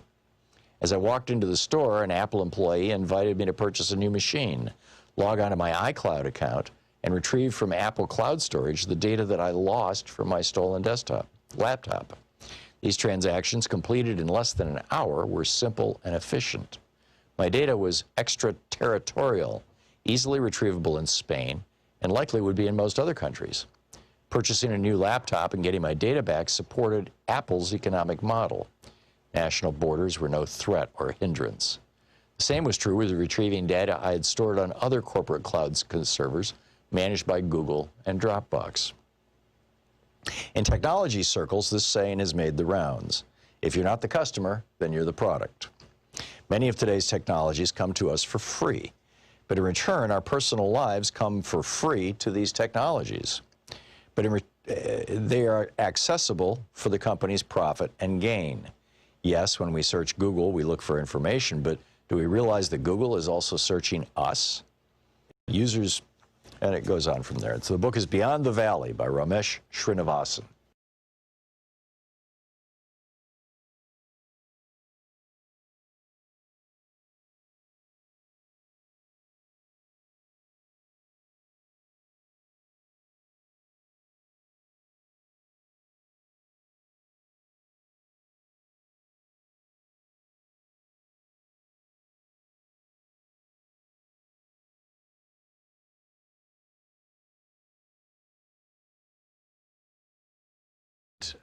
The essence of it is, you know, I use a couple of examples. There's hundreds of them out there. In one case, Alabama is preparing to execute a man who was not guilty of the crime that he committed with a relatively high level of certainty, but still they're gonna kill this guy, you know, an African American. And the other story out of New York State where the police officers hogtied this guy. Arms, elbows behind him, tied his legs together, and then threw him down a flight of stairs, mangled his face. He looked he was totally beaten. 12 hours later, he commits suicide in his cell. How is it possible that our prisons do this kind of stuff? Because the 13th Amendment says that slavery is still legal in the United States. You have no rights if you've been convicted of a crime. We need to amend the Constitution. Check it out at thomhartmann.com.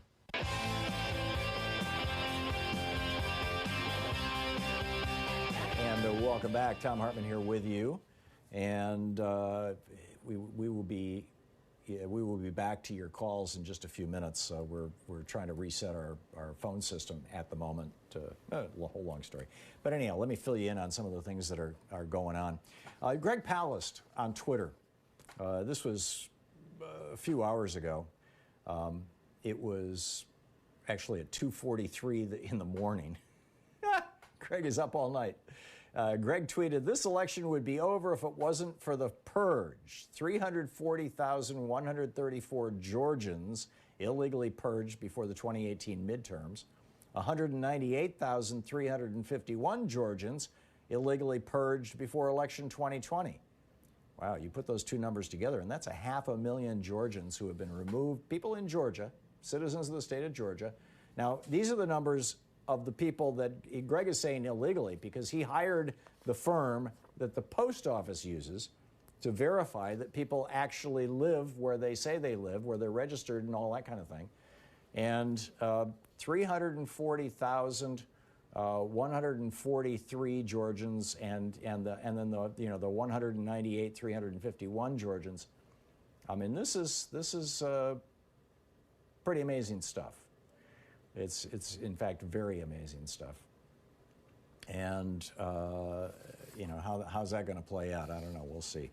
Meanwhile, 800,000 ProPublica is reporting on this. More than 800,000 people with phone numbers tied to 6 presidential swing states have been targeted with automated phone calls on Tuesday, suggesting that they remain at home on Election Day, a tactic that has alarmed voters. This is by Jack Gilliam from ProPublica and Jeremy Merrill, suggesting that they remain home on Election Day.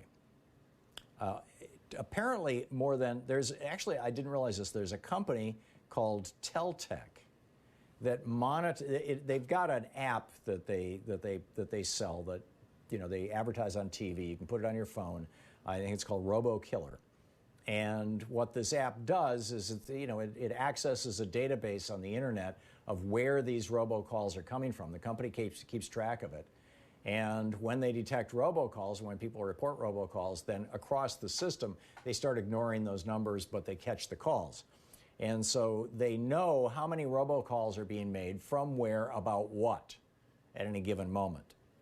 And they said that on Election Day, more than 3 million calls were made to people across the country on Tuesday saying, stay safe and stay home.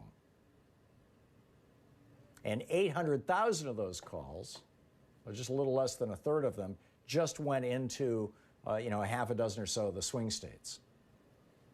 In other words, this is clearly voter suppression, an attempt at voter suppression. I don't know how you could call it anything else other than that. And it's just so wrong, right?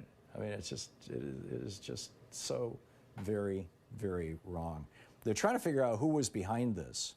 And the New York Attorney General, Letitia James, she tweeted on Tuesday afternoon, attempts to hinder voters from casting ballots by spreading misinformation is illegal and will not be tolerated. That's why I am actively investigating robocalls allegedly spreading disinformation. And so, we'll see where this one goes.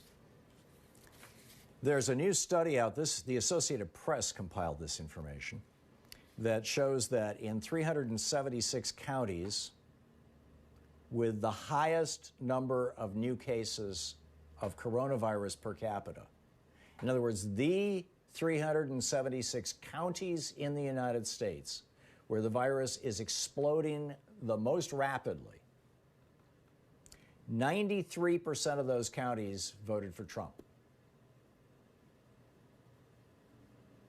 which may not, it may not prove causation. It certainly is certainly evidence of correlation, but I think it's strong evidence of causation. 36% of Trump voters described the panic as completely or mostly under control, and 47% said it was somewhat under control. So among Trump voters, 36 plus 47, that's 83% of Trump voters, according to this survey that was done by the Associated Press. 83% of Trump voters believe that the coronavirus is under control or nearly under control. Whereas 82% of Biden voters say that the Trump virus, the coronavirus, is not at all under control. So it shouldn't surprise us that when you do an analysis of the 376 counties with the highest rates of infection in the United States right now, 93% of those counties went for Trump, and probably the other 7% were within a point or two of going for Trump. I mean, I'm just guessing. I don't have that number here.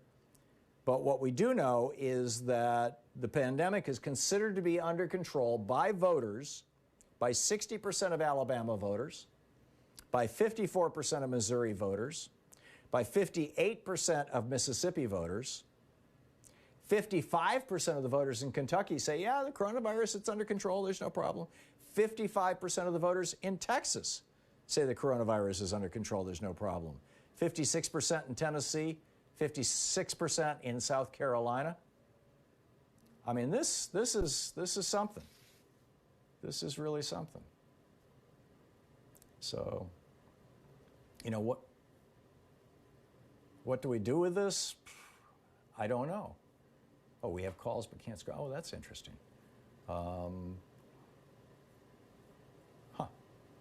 Okay, let's just see if we can take a call here. Steve in Seattle. Hey, Steve, can you hear me?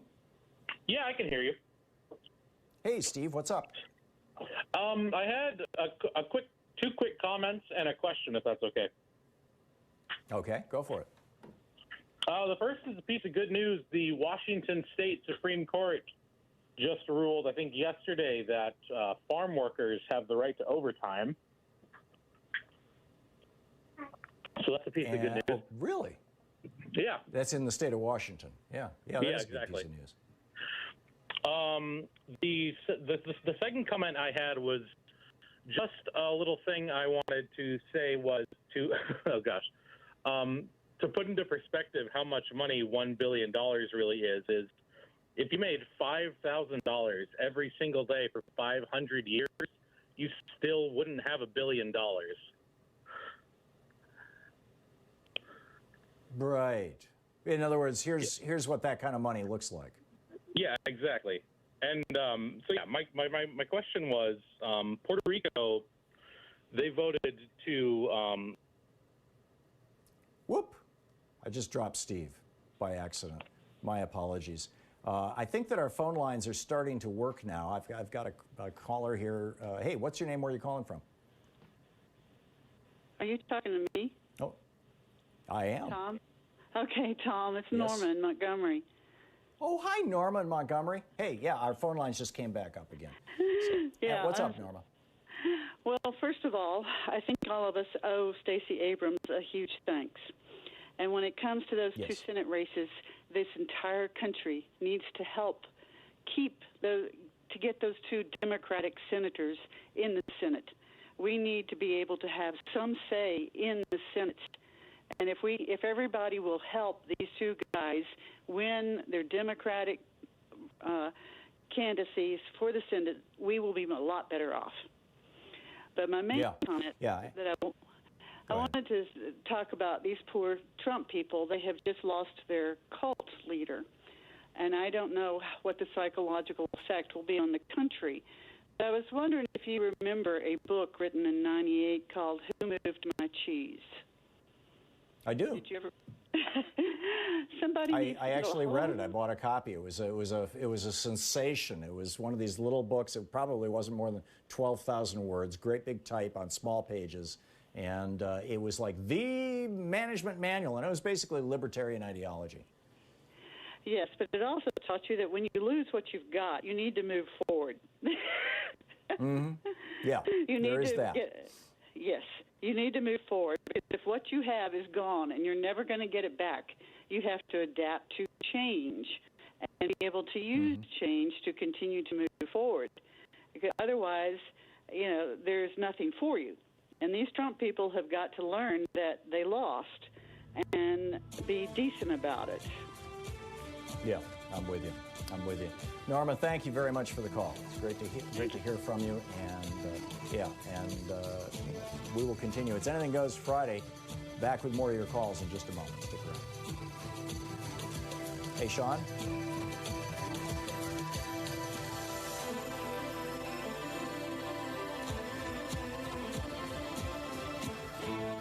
You're listening to Thom Hartmann. Visit ThomHartmann.com for audio and video archives.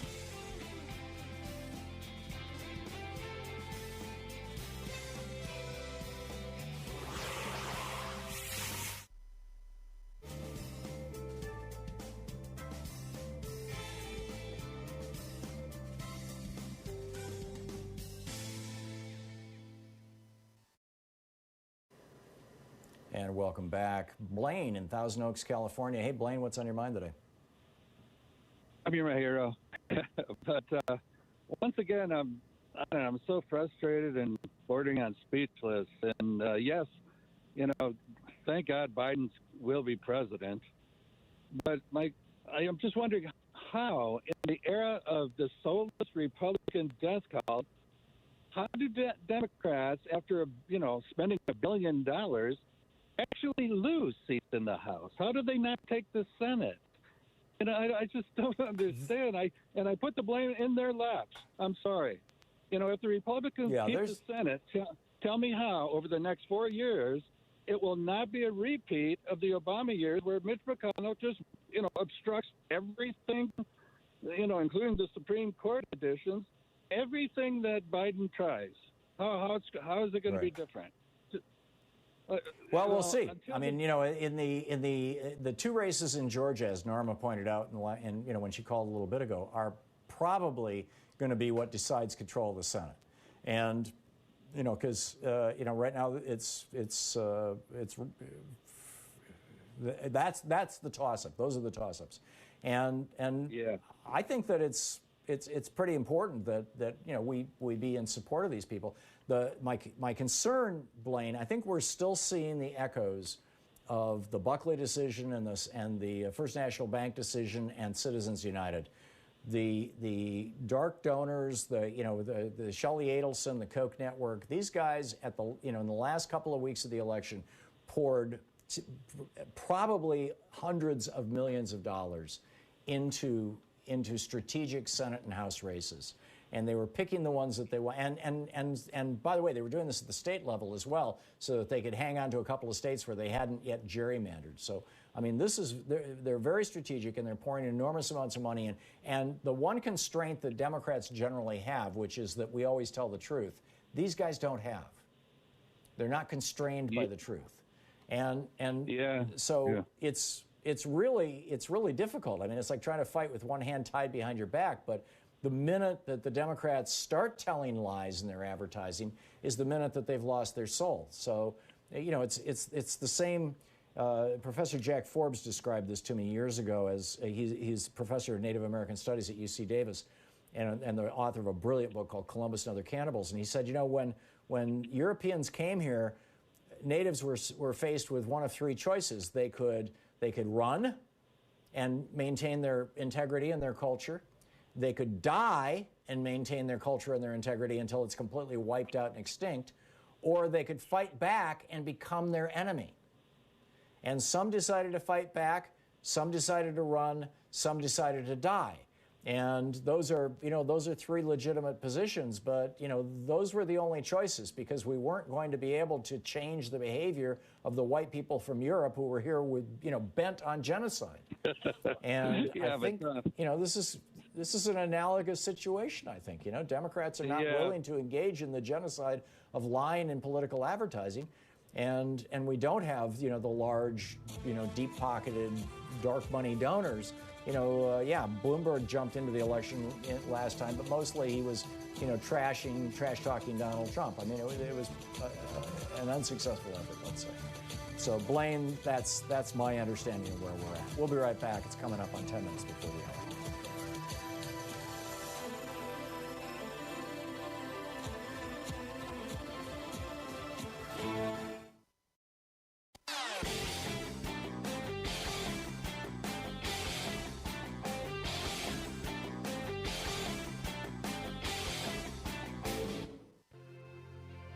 On the Science Revolution this week, how a Green New Deal could save hundreds of thousands of lives. Also, Dr. Justin Frank submitted an amicus brief to the Supreme Court on Bush v. Gore and is talking about psychoanalytic and family dynamic perspective in that context. I weigh in on how the GOP is an organized gang of sociopaths. Meet the 14-year-old climate activist, Haven Coleman. She'll be discussing how youth climate activists are leading the push for climate action in the Democratic Party and why they believe voting for climate in 2020 is so critical. And in Geeky Science, why healthcare for all is a climate solution. Tune into the Science Revolution wherever fine podcasts are available.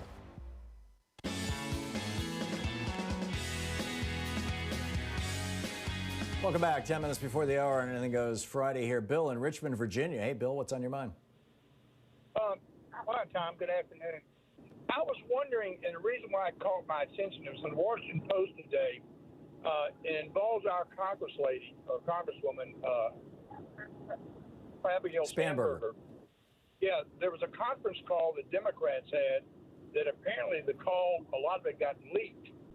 Basically, what it boiled down to was she was the most vocal about it, which is unusual because I know her from way, way back, about what the House leadership did to really cause a horrible problem for anybody who was a moderate, because the House lost 10 seats, and they weren't all Southern Republicans either.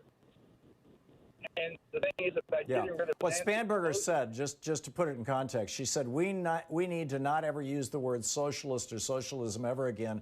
We lost good members because of that. If we are classifying Tuesday as a success, we will get effing torn apart in 2022.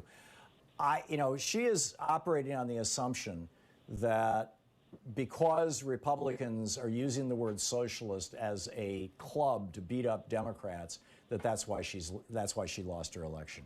And I'm not buying it.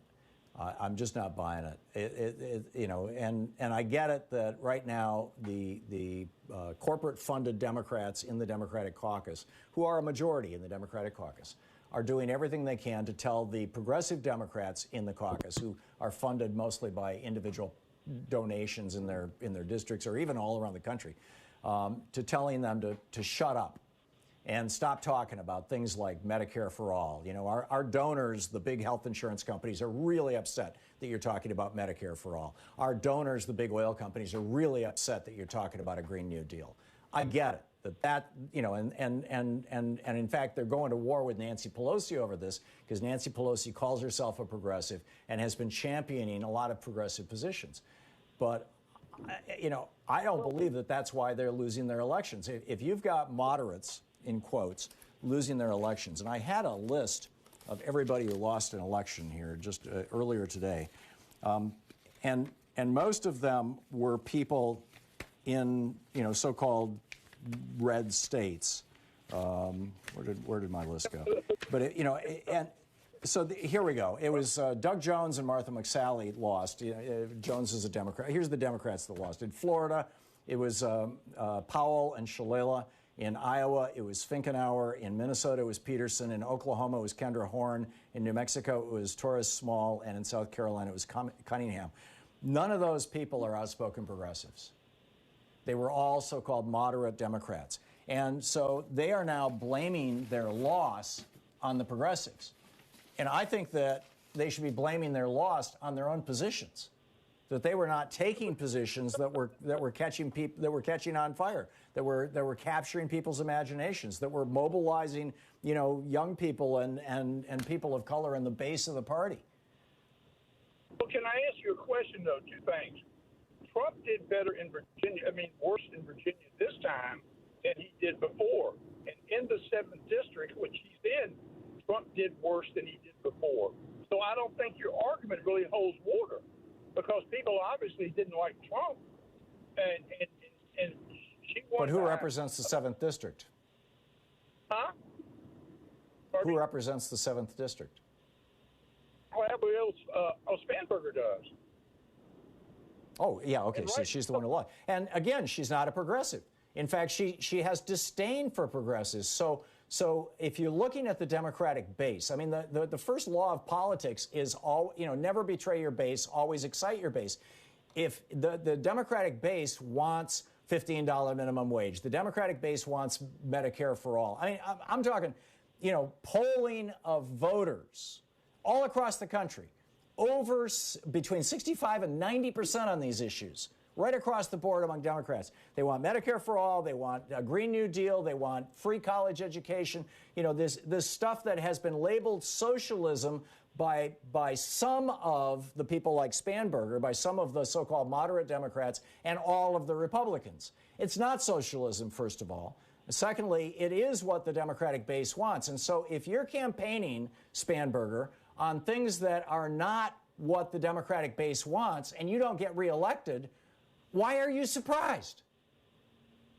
But I don't think that's a fair call because the only part of Virginia that might be progressive is Northern Virginia by D.C. The rest of the state's not. I mean, Virginia's always been moderate on both sides. You know, you're talking about the state. You're talking about this homogenous pot of voters. I'm talking about the Democratic base. Republicans have figured out how. They've been doing it since 1980. They have figured out how to get their base out. And every Republican election, and this is why they have big wins and big losses, because every Republican election has been, since 1980, has been about getting out the base. Arguably, the single exception to that was 1992, when George Herbert Walker Bush had raised taxes and done things that, and basically was trashing his own base. And what happened? He lost the election. The Republicans figured that out. The Democrats, you know, you've got the progressive Democrats who are talking to the Democratic base and who are regularly, consistently, and safely getting reelected. As I said, none of these people who failed to get reelected were progressives, to the best of my knowledge. I don't recognize a single name on that list. I'll bet that they're all members of the Blue Dogs or the New Dem Coalition or just not affiliated. Or if they're affiliated with the Progressive Caucus, they're one of that small number. If you're not going to appeal to the base, and the base doesn't turn out to support you in an election, you're going to lose. You don't blame it on Nancy Pelosi. You don't blame it on Alexandria Ocasio-Cortez. Blame it on yourself for not doing a base strategy, for not listening to what the Democrats want. Yes, your district may be so-called moderate because it's got a lot of Republicans, but poll your Democrats. This is what they want. You're listening to Thom Hartmann.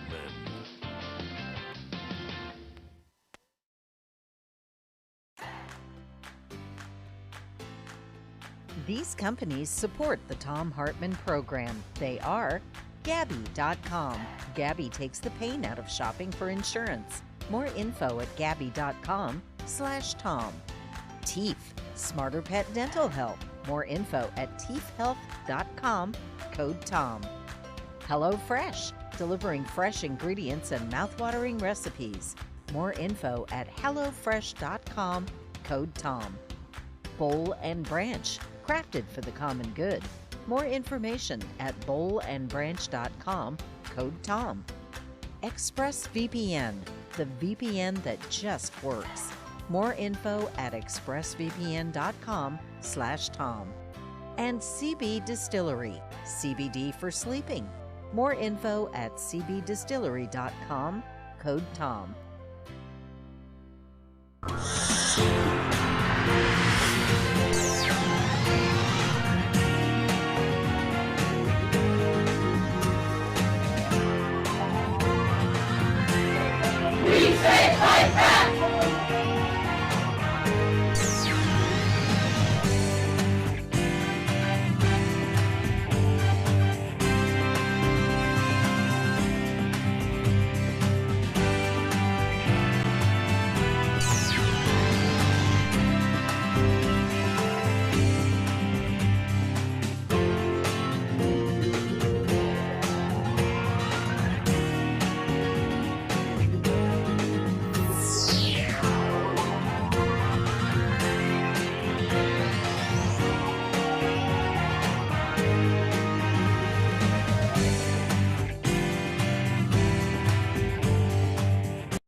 Hey, it's Thom Hartmann. We're reading from A Dark Money, the hidden history of the billionaires behind the rise of the radical right in today's Thom Hartmann University Book Club.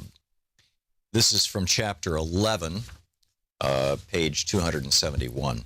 The official opening of the 112th Congress took place on January 5th, 2011, when Nancy Pelosi, the Speaker of the House, handed off an oversized ceremonial gavel to her successor, John Boehner. But a new era of ultra-conservative billionaire influence had already begun. Before the public swearing-in ceremony got underway, David Koch, whose donor network had spent at least $130.7 million on winning a Republican majority, was in the new Speaker-to-be's office, ornate office, chatting amiably with his staff. The People's House was under new management, and critics would suggest new ownership.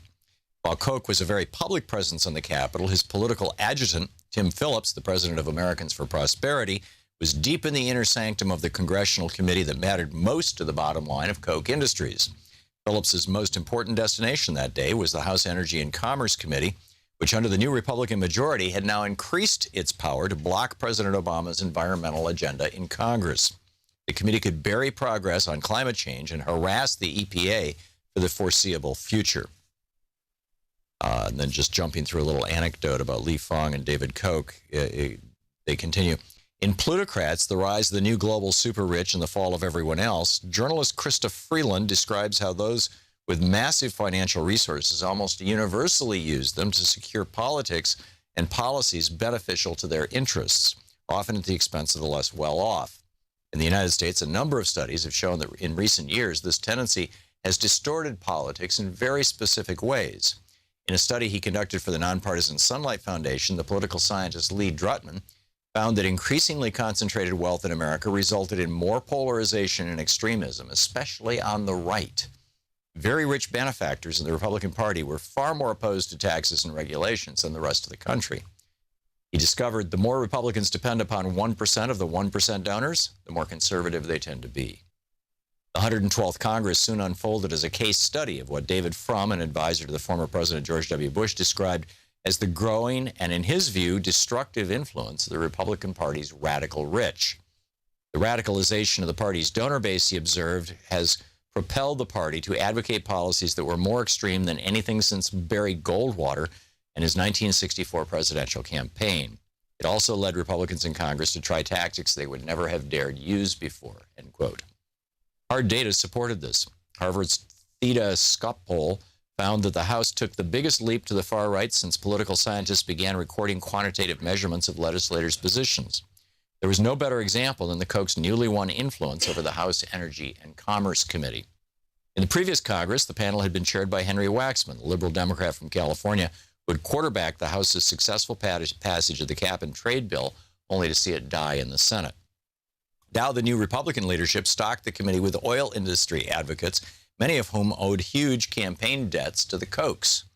Koch Industries PAC was the single largest oil and gas industry donor to members of the panel, outspending even ExxonMobil. It had donated to 22 of the committee's 31 Republican members and 5 of its Democratic members, too. In addition, 5 out of the 6 Republican freshmen on the committee had received outside support from Americans for Prosperity. Meanwhile, many of the new committee members had signed an unusual pledge swearing fealty to the Koch's agenda. They promised to vote against any kind of carbon tax unless it was offset by comparable spending cuts, an unlikely scenario. The No Climate Tax pledge was invented by Americans for Prosperity in 2008, when the Supreme Court cleared the way for the EPA to regulate greenhouse gases as it does other pollutants. The Koch's pledge was modeled on the enormously successful one that the anti-tax crusader Grover Norquist had used to intimidate Republican lawmakers from raising taxes. But in this instance, it served not a cause so much as a company. By the start of the legislative session in 2011, fully 156 members of Congress had signed the Koch brothers' No Climate Tax pledge. Many returning members of the House Energy and Commerce Committee had already taken the pledge, and of the 12 new Republicans on the panel, 9 were signatories, including 5 of the 6 freshmen. A prime example of the symbiotic relationship between the Kochs and the committee was Morgan Griffith, who had defeated Rick Boucher in the district that represented Saltville, Virginia, and was among the new wave of appointees to the Energy and Commerce Committee who were openly indebted to the Koch brothers for their seats. Americans for Prosperity operatives were guests of honor at a victory rally soon after the election, at which Griffith gushed, quote, "I'm just thankful that y'all helped me out in so many ways," end quote. The Koch's investment soon paid off. Once in office, Griffith became an outspoken skeptic of mainstream climate science, drawing national ridicule for lecturing scientific experts as they testified before Congress that they needed to consider the possibility that Mesopotamia and the Vikings owed their success to global warming, and the melting ice caps on Mars showed that humans were not its cause on Earth. Congressman Griffith became a lead player in the House Republicans' war on the EPA, demanding that the agency be reined in. Within a month after he took office, he and other House Republicans gutted the EPA budget by a punishing 27%. Dark Money, the hidden history of the billionaires behind the rise of the radical right, by Jane Mayer.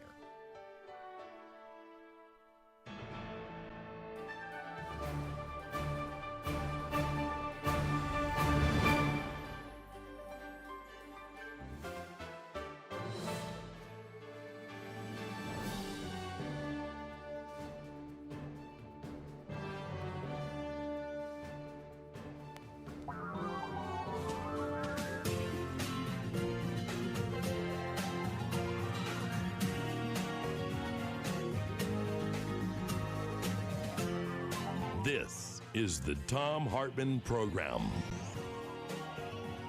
Well, Steve Bannon gets totally banned from Twitter, gets a temporary suspension from YouTube and Spotify and Facebook. Not even a suspension, actually. They just removed video clips for calling for the beheading. The beheading, yes, and putting their heads on pikes of FBI Director Christopher Wray. Now, it used to be that, you know, calling for the assassination of a senior official of the United States government was a felony. But it looks like Bill Barr is not going to go after him about that, and that they should behead Anthony Fauci. Honest to God, Steve Bannon is tweeting this. The guy who was arrested for fraud on the multi-million-dollar yacht of a Chinese billionaire. Meanwhile, Louis DeJoy apparently has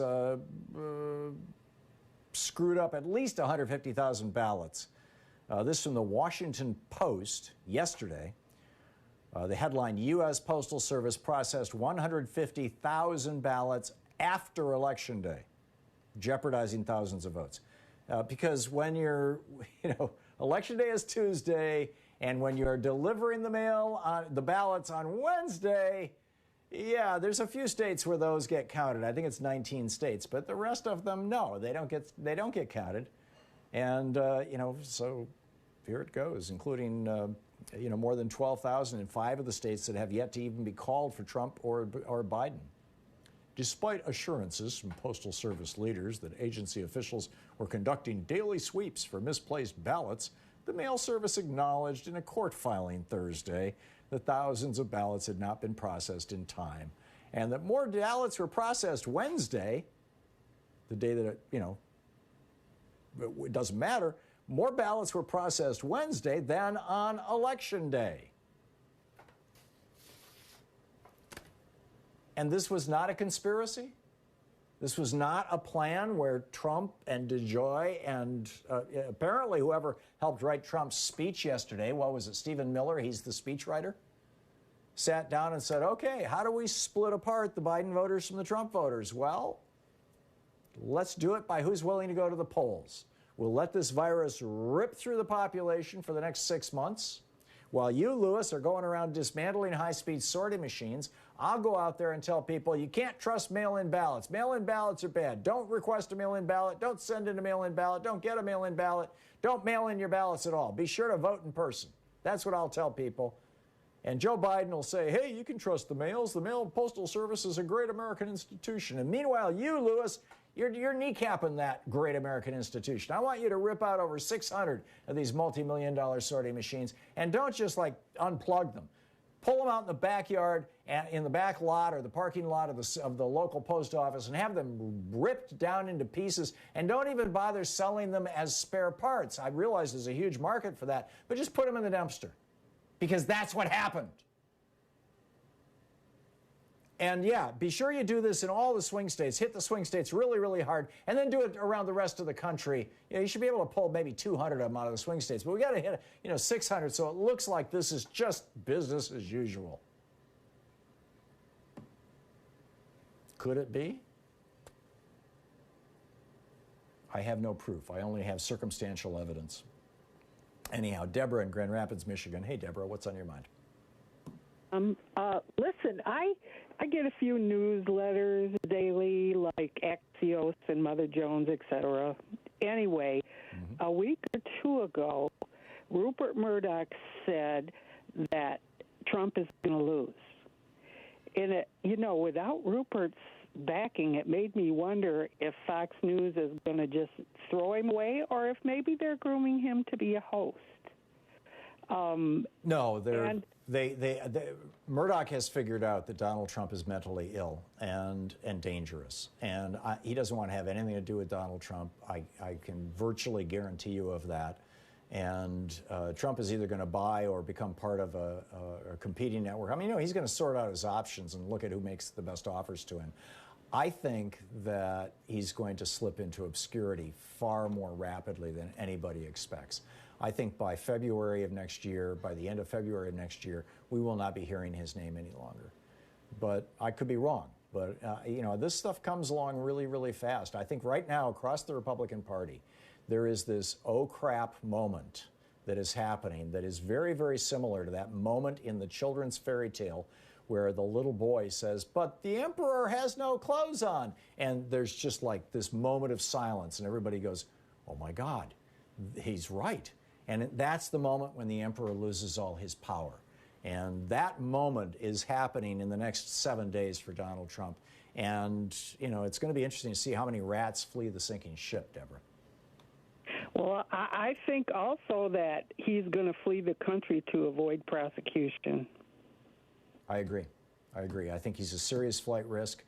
His wife and his son both have dual citizenship. And, yep. So they may go to that country, whether it is Slovakia or Slovenia. I can never keep them straight.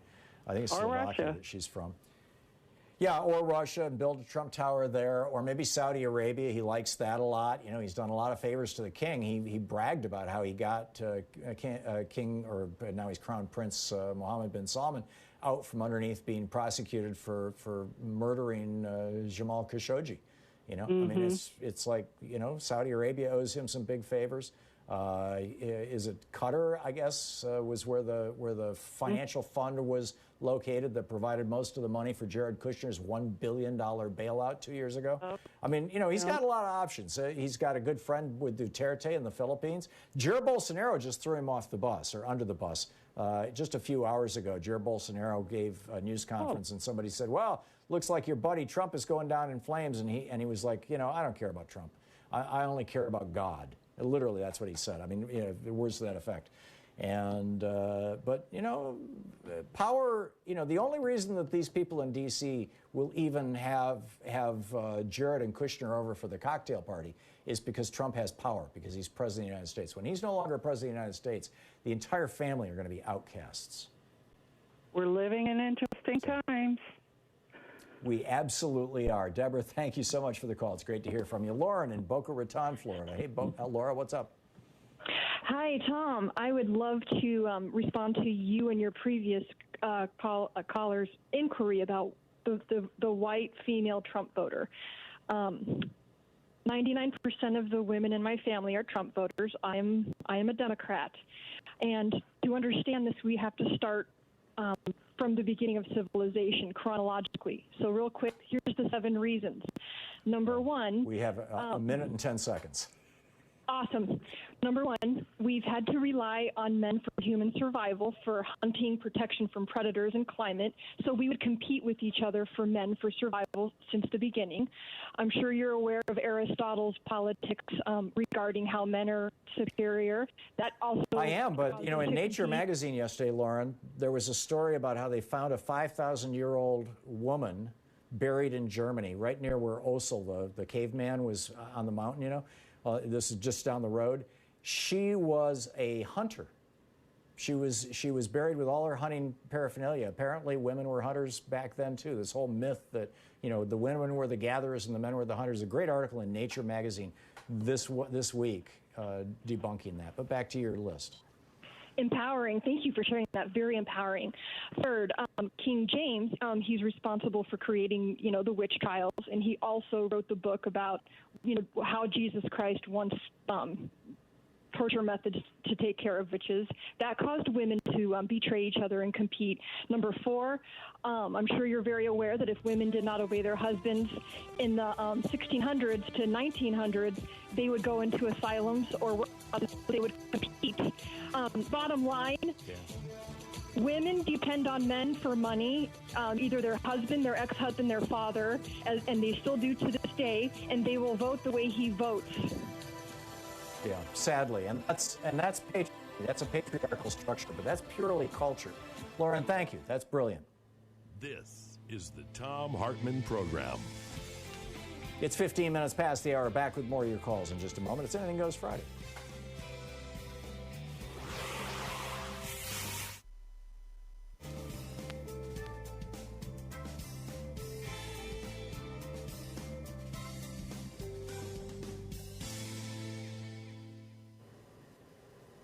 And welcome back.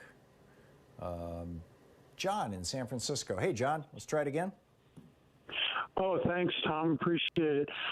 Yeah, a couple of points of reference in the last 24 hours. I've seen several well-known right-wingers come on and start pointing fingers at half of America's didn't vote for Joe Biden. And my first response is, kiss my, you know, blue ass. Essentially, you know, yeah, embrace my blue behind. And this morning, I was watching at 9 o'clock, right as your show gets going, CBS had Nora O'Donnell on, the ruling class woman there, and she was introducing the show, starting off the show by saying Joe Biden looks like to be the, you know, proverbial. Immediately, her dialogue was bleeped, you know, was scrambled by Xfinity, I think, or whoever. And for about 10 or 15 seconds, her sentences were not allowed to be finished, and then they brought her back, you know, from the You're talking about just a moment of silence coming on? Do you have do you have Sling, John? No. No. Was that a yes or a no? No. Okay. No, that's a Because no. Yeah. you know, we've been noticing the same thing, but it doesn't seem to be around, you know, censoring of language. It's just periodically there's a 6 or 7 second silence while we're watching TV, you know, network television, and most of what we watch is either CNN, MSNBC, or Fox, and so it's, you know, but it just, I think it's, you know, weirdness in the system. I don't think that Xfinity or anybody else are sitting around going, let's censor something that just came out of Norah O'Donnell's mouth. I don't believe it. Well, my thinking is, and this is because both sides of my family grew up on the borders of Germany, in France and Denmark, and so to suspect foul play was just a time saver in life, and that's trickled down to my thinking. And Xfinity, a month ago, I got my mother into my 89-year-old Nazi resistance fighter mother to enjoy 2.5 Men with Charlie Sheen and John Cryer. And they have really raunchy dialogue on the show. It's 15 years old. It's off the air now. Anyway, they broadcast these conversations, which I can't believe make it over the airwaves, but they've been on for 10 years. The other day, they started bleeping them, and it was just during the raunchy dialogue. So I suspect foul play from the get-go. The bleep was not happening. It was happening at the source. Whatever you were watching, that's where the bleeping was going on. If you were watching Netflix or whatever it may be, it's not your internet service provider. They're not micromanaging. They're tracking you. They're keeping track of everywhere you go and everything you do. But that's just going into a monster database. There isn't like some algorithm or some person sitting around going, let's beep this, let's sit on that. Yeah, they're just not there I yet, don't John. My paranoia. We're not quite yet in China. Yeah, John, I'm sorry, we're out of time here, but like I said, we're not China yet. So anyhow, we'll be right back. It's coming up on 20 minutes past the hour.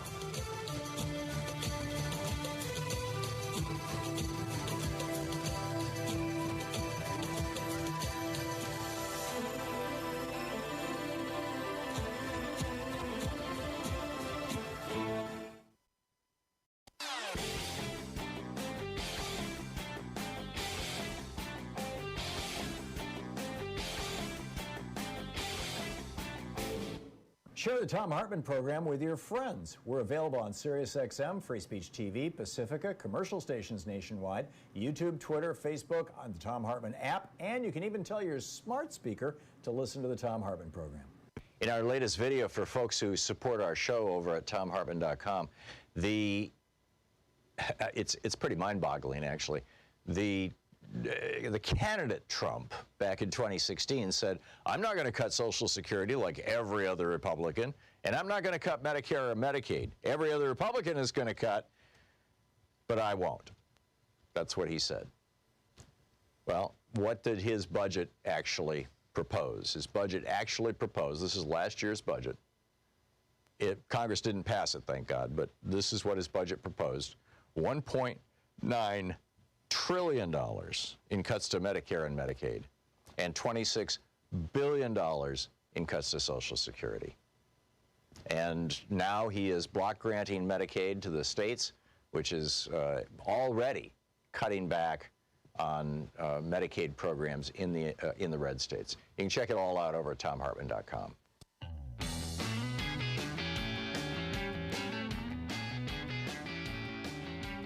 Welcome back. Thom Hartmann here with you. Matt in Santa Rosa. Hey, Matt, what's up? Yeah, Tom. I know the election is dominating everything right now, but reparations was brought up at the beginning of your show.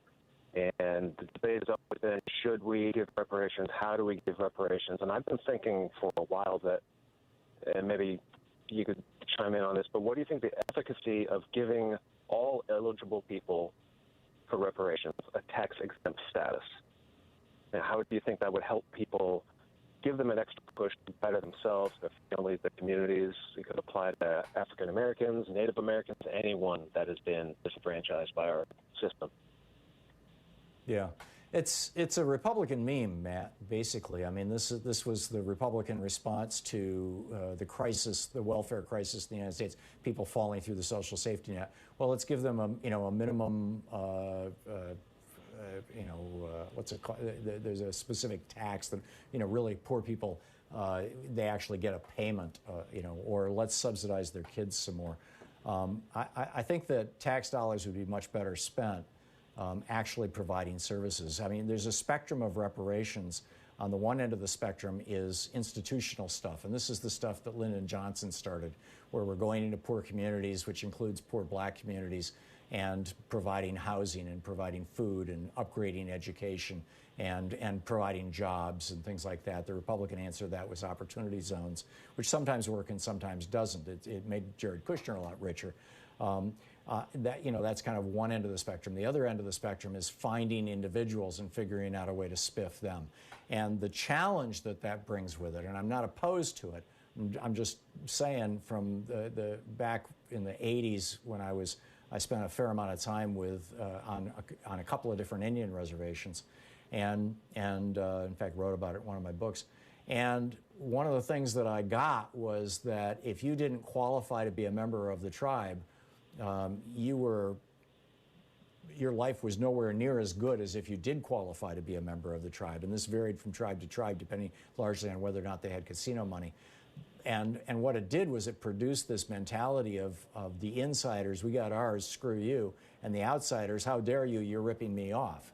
And then the insiders saying, yeah, but you're not enough of a percenter, you can't prove your ancestry or whatever.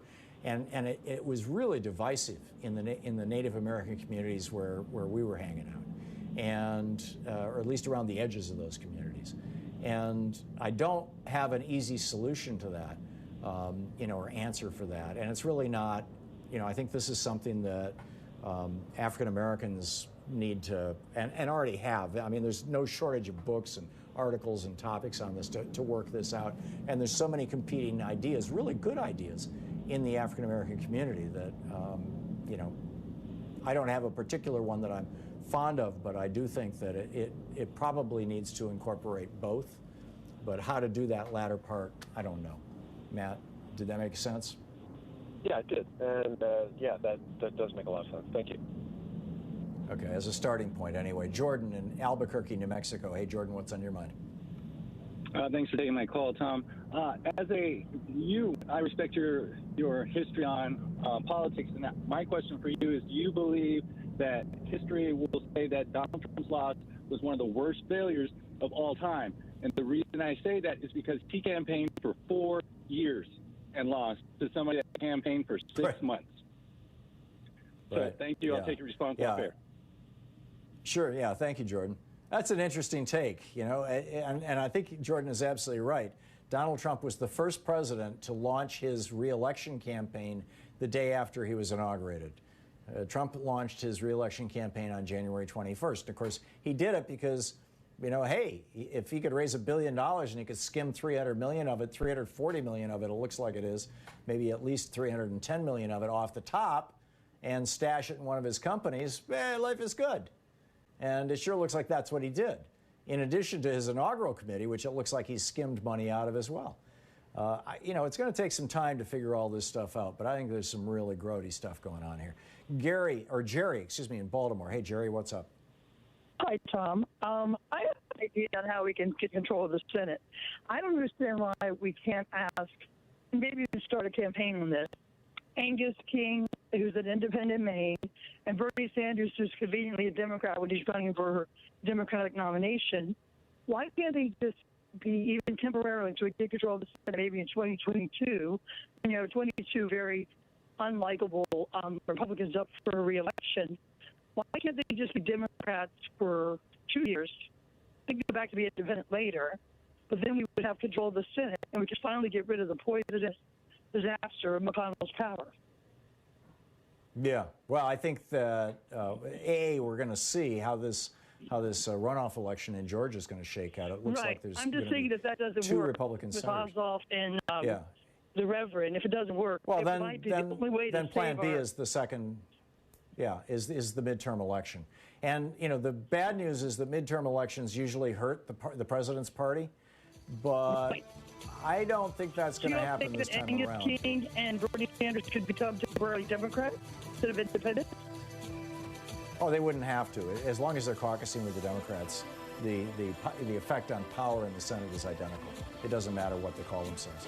Jerry, thank you for the call. You're listening to the Thom Hartmann Program. Call 202-808-9925. We'll be right back. 27 minutes past, coming up on 28 minutes past the hour.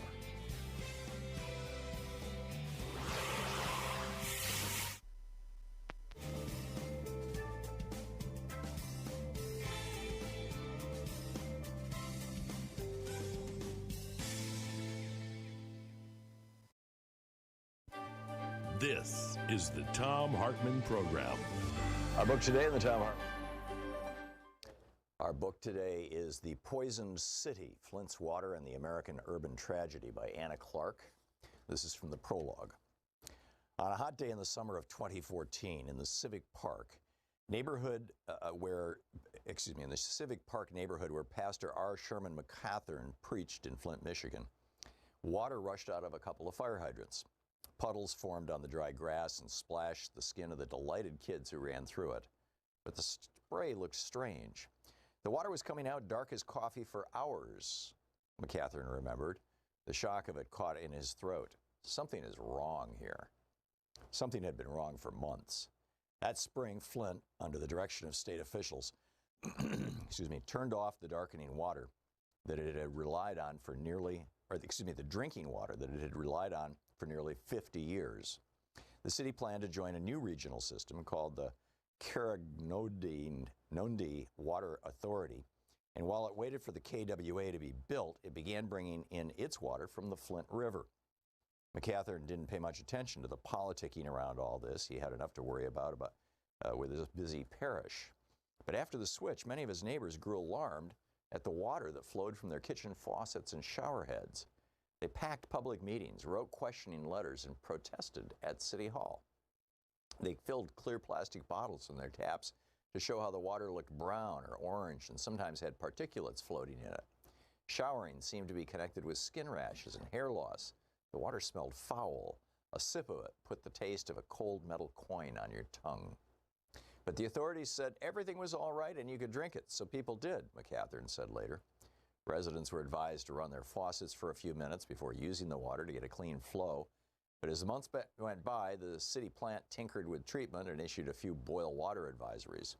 State environmental officials said again and again that there was nothing to worry about. The water was just fine. Whatever their senses told them, whatever the whispers around town, whatever Flint's troubled history with powerful institutions telling them what was best for them, this wasn't actually hard for people like McCathern to believe. Public water systems are one of this country's most heroic accomplishments, a feat so successful that it's almost invisible. By making it a commonplace for clean water to be delivered to homes, businesses, and schools, we have saved untold lives from what today sound like antiquated diseases in a Charles Dickens novel: cholera, dysentery, typhoid fever. Here in Flint, it was instrumental in turning General Motors, founded in 1908 in Vehicle City, as the town was known, into a global economic giant. The advancing underground network of pipes defined the growing city and its metropolitan region, which boasted of being home to one of the strongest middle classes in the entire United States. McCathern is a tall, bald man with a thin mustache and a scratchy rasp in his baritone voice. At the time of the water switch, he had led the non-denominational Joy Tabernacle Church for about 15 years. It was founded in the YMCA in downtown Flint, where it held baptisms in the swimming pool. But in 2009, it made a home in Civic Park, where a Presbyterian church closed after 85 years and gave its sanctuary over to the young and hopeful congregation. By then, Civic Park, one of America's oldest subdivisions, was a desert of deserted, historically significant homes, the pastor said. Built between 1917 and 1919 by General Motors and DuPont and Company, along curving tree-lined boulevards, the tidy houses were designed for Flint's auto workers and their families. But over the years, the neighborhood was blighted by vacancy. Empty 2 stories with lurching front porches and crumbling roofs sat alongside crisply painted homes where Flint residents, they sometimes call themselves Flintoids or Flintstones, still live their lives. When the sound of gunshots on the street outside interrupted services, McCathern gave a nod to the church musicians, urging them to play louder. Some called Joy Tabernacle a thug church, he said, but McCathern saw the good.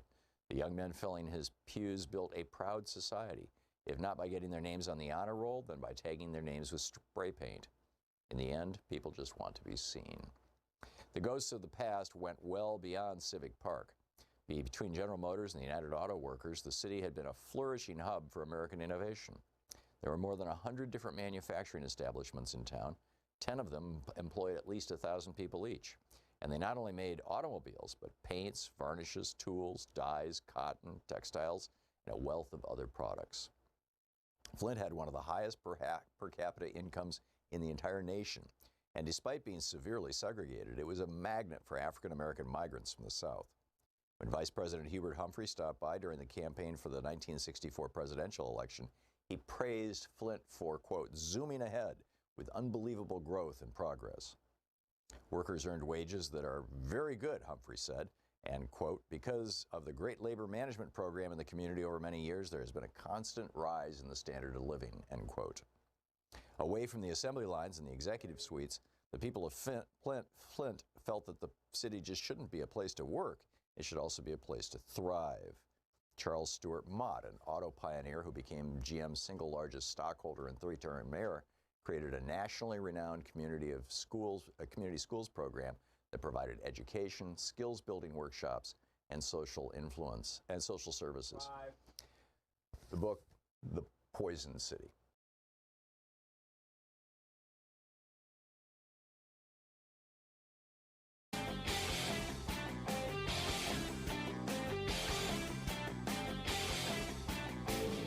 The hidden history of the war on voting tells how the GOP has been stealing elections for decades and will again this year unless we stop them.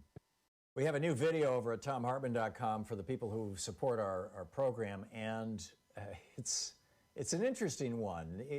The phrase, pull yourself up by your bootstraps, has a really interesting history, and the exploitation of that phrase and that history by right-wingers in 20th century America, or late 20th century America, now 21st century America, also has a fascinating and rather grim history.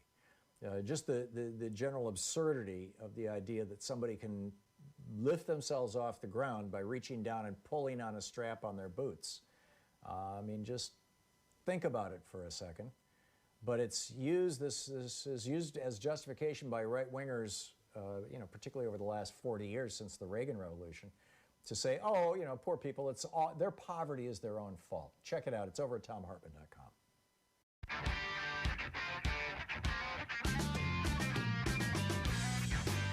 35 minutes past the hour. Welcome back. Thom Hartmann here with you. And Russell in Lake Jackson, Texas. Hey, Russell, what's on your mind today? Hey, Tom, I'll try to break this down, keep it as short as I can. People complain about the votes in Philly with, count, and being a pandemic, we've had an unusual time, and it's been stressful for everybody. But, there was money that was supposed to be appropriated to everybody who was eligible to file taxes in 18 and 19 for a stimulus. And there's still several million Americans. I know a lady 72 years old that, from their I guess it's $8 million, what I understood a month ago, that was still yet to be paid out. When we get in a transitional period, can we make sure that that money was appropriated by government and, from the House and the Senate, that all of it will be gone and it's not just dissolved into the air for those Americans that are still waiting for that first stimulus check? Yeah, it's a good question to ask your elected representatives, Russell. And one of the things that most members of the House of Representatives and the Senate, they not most, all of them have basically a customer service person. There's a fancy name for it. Constituent services, I think, is the name of it. But basically, if you call up and you say, okay, I've got this problem, this person hasn't gotten their check, or I haven't seen this, or this, my friend or my mother-in-law, or whatever it may be. We're having a challenge, and can you help out? They will take your information and they will check into it. They can contact federal government agencies, including the Internal Revenue Service and the Treasury Department, and say, what's going on with this? Who's got this money? How, what happened to it? What can we do about this? So, I would suggest you do that. Rick in Westboro, Massachusetts. Hey, Rick, what's up? Hi, Tom. I wanted to talk to you about all these Trump voters that are now going to be without a leader. We're going to have to learn how to talk to them. They're kind of victims of abuse. And you know what you do with victims of abuse. You don't yell at them. They're like, yeah, I think that I think we have to realize, Rick, that what Trump put together was a coalition. He's got Nazis and Klan members on the one end of the spectrum, and he's got middle-aged, middle-class men and women who are, church-going, white-bread, rural America, down to the bottom of their feet, probably fairly decent people who, because their church told them to vote for him or because they're concerned about the evils of abortion, voted for him. And then there's a huge bunch in the middle. And each one of these different groups, whether it's the fulminating racists and Civil War types, or whether it's the anti-abortion folks, or whether it's the people who actually believed his message that he had the best economy ever and he's the guy. You need a billionaire to have a good economy, which, by the way, has been totally debunked by Barack Obama, no less. He came out and said, we created more jobs in the last 3 years of the Obama administration than Trump created in the first 3 years of his administration, which were contiguous, right, before the virus came along. So, Trump's just been lying through his teeth about this from day one, but there's people who believe things when the president says them. And so, each of these groups, I think, needs a different response, Rick, but I get what you're saying. So Yeah, that's where I would go with that. Christy in Perrysburg, Ohio. Hey, Christy, what's up? Hello, Tom. Long-time listener here. And in the last couple of weeks leading up to the election, a few of your listeners called in, and basically we're talking about the end of the world, like the biblical end of the world. And it just makes me curious that I wanted to give this tidbit of information to those who would accept it, is that linguists in the last several decades have come to the conclusion, and reflected in many of the newer translations of the Bible, that Jesus actually said end of the age, not end of the world. So I just wanted to give a little cheerful tidbit of information. And that's great. If you go back to your original King James Version, it still says, of course, end of the world. But the New King James Version of the Bible says end of the age. The New International Version, the New American Standard Bible, and several others. It's just, wow. That is substantial. And inferred from especially saying if end they of the edited age. the King James Version to say that. Well, unfortunately, I just put it that way, many people's family Bibles might be the King James Version. So they go back there to see, did he really say end of the world? And it will say that. But if you look at the New King James Version, it says end of the age. And that infers, if he said that he means there's another age coming after that. Thus, the world would not end. Right, and it makes a lot more sense. And a lot of mystics are into these epics, epochs of time and cycles of time. That's great. Christy, thank you. Thank you. You just made my day. Bob in Burlington, Vermont. Hey, Bob, what's on your mind today? Hey, Tom, two things. First, a sarcastic comment. I think the most popular Google search at the White House today is extradition treaties. But you're probably right. On a more serious note, this is a Southern District of New York question. I wonder if they're tracking how much money is being transferred, illiquidity not being an issue, out of Trump Incorporated accounts to offshore holdings. As quite frankly, I would think at this point in time, seeing what I'm seeing, he's going to have problems. Yeah, I think he's, I keep saying I think he's a flight risk. I really do. I think that there's he has demonstrated, first of all, that he doesn't have, geographic tenacity, shall we say. He doesn't have a place where he calls home and he feels like he's at home. He kind of seamlessly moved from New York to Florida, right? Just because he was pissed off. So he could just as easily say to the United States, see you guys later, I'm going to Slovakia where my wife and son both have citizenship. Or I'm going to go to Russia where I'm building the next great Trump Tower. Although Putin is supposed to be retiring, the news reports are saying he's got Parkinson. I don't know if that's true or not, and might be stuff being put out by his enemies, but, that might close off a door for Donald Trump. But I think it might go farther than just Donald. It might go to Donald and the whole clan. I mean, quite frankly, they're all going to be implicated. Yeah, I'm guessing the whole family is gonna hit the road because they're all looking at serious charges.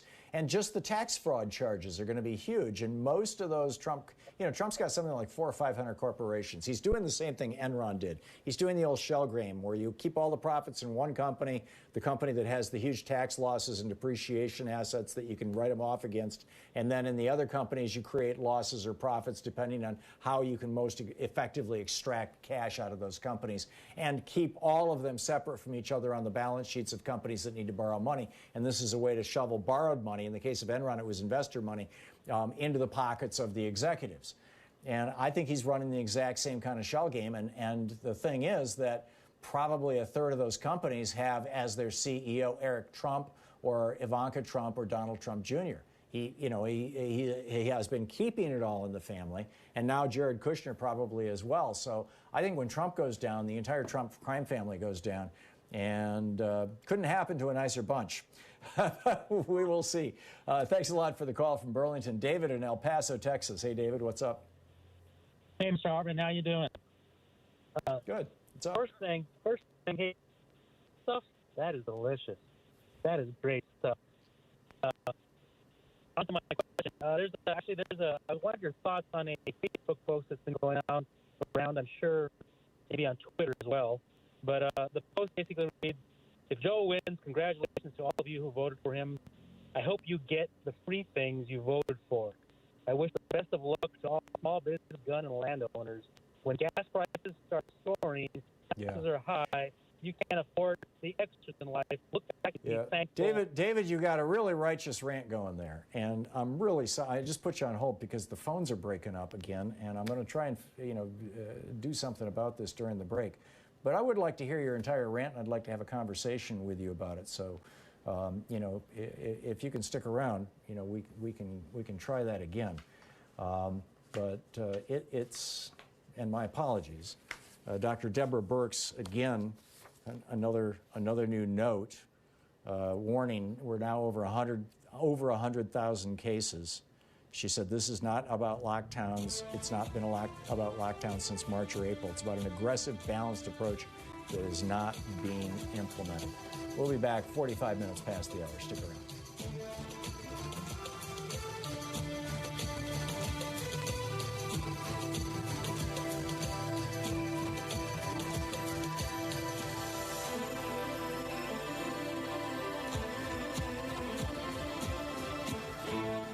You're listening to Thom Hartmann. Visit ThomHartmann.com for audio and video archives.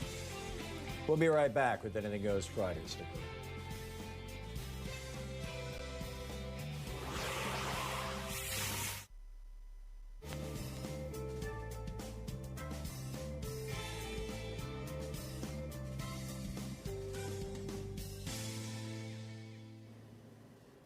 And welcome back, Joyce. Can you connect with David on line 1 and just figure out what it's going to take to get a decent line for him?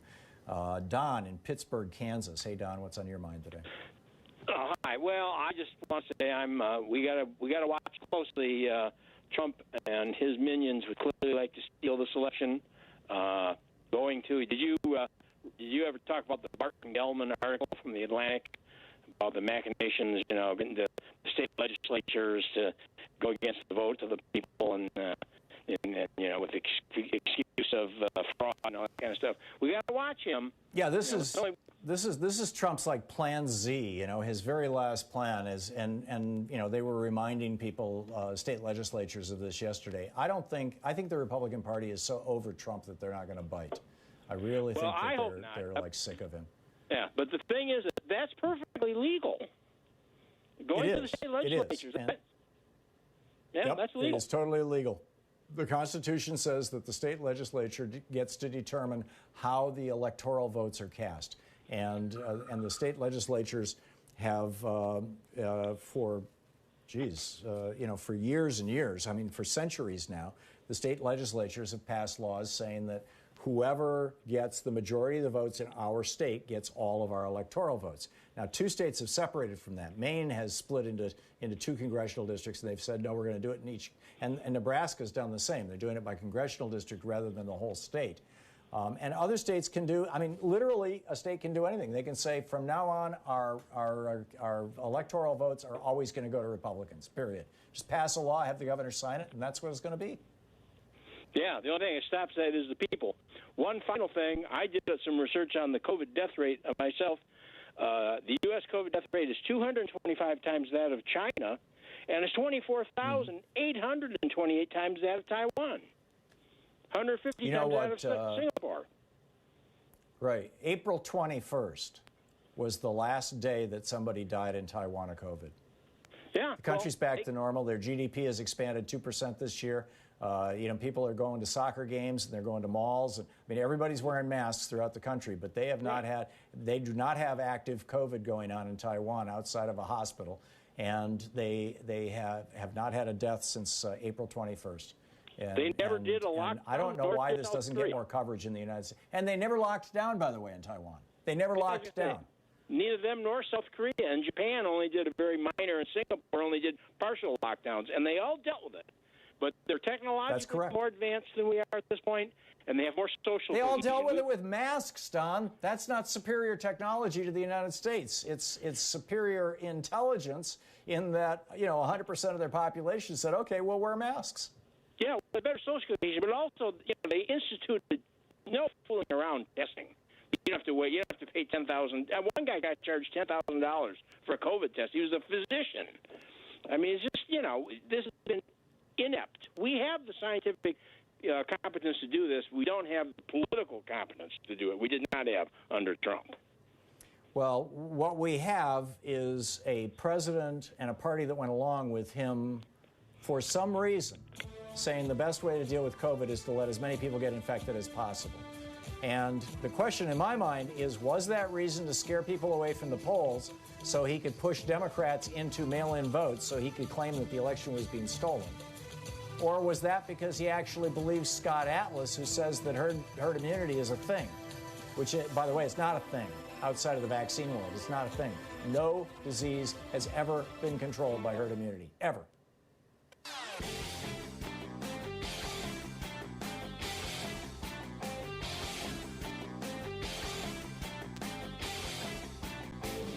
You can help America return to democracy by telling friends and family how to listen to this and other great progressive programs. Tag You're It.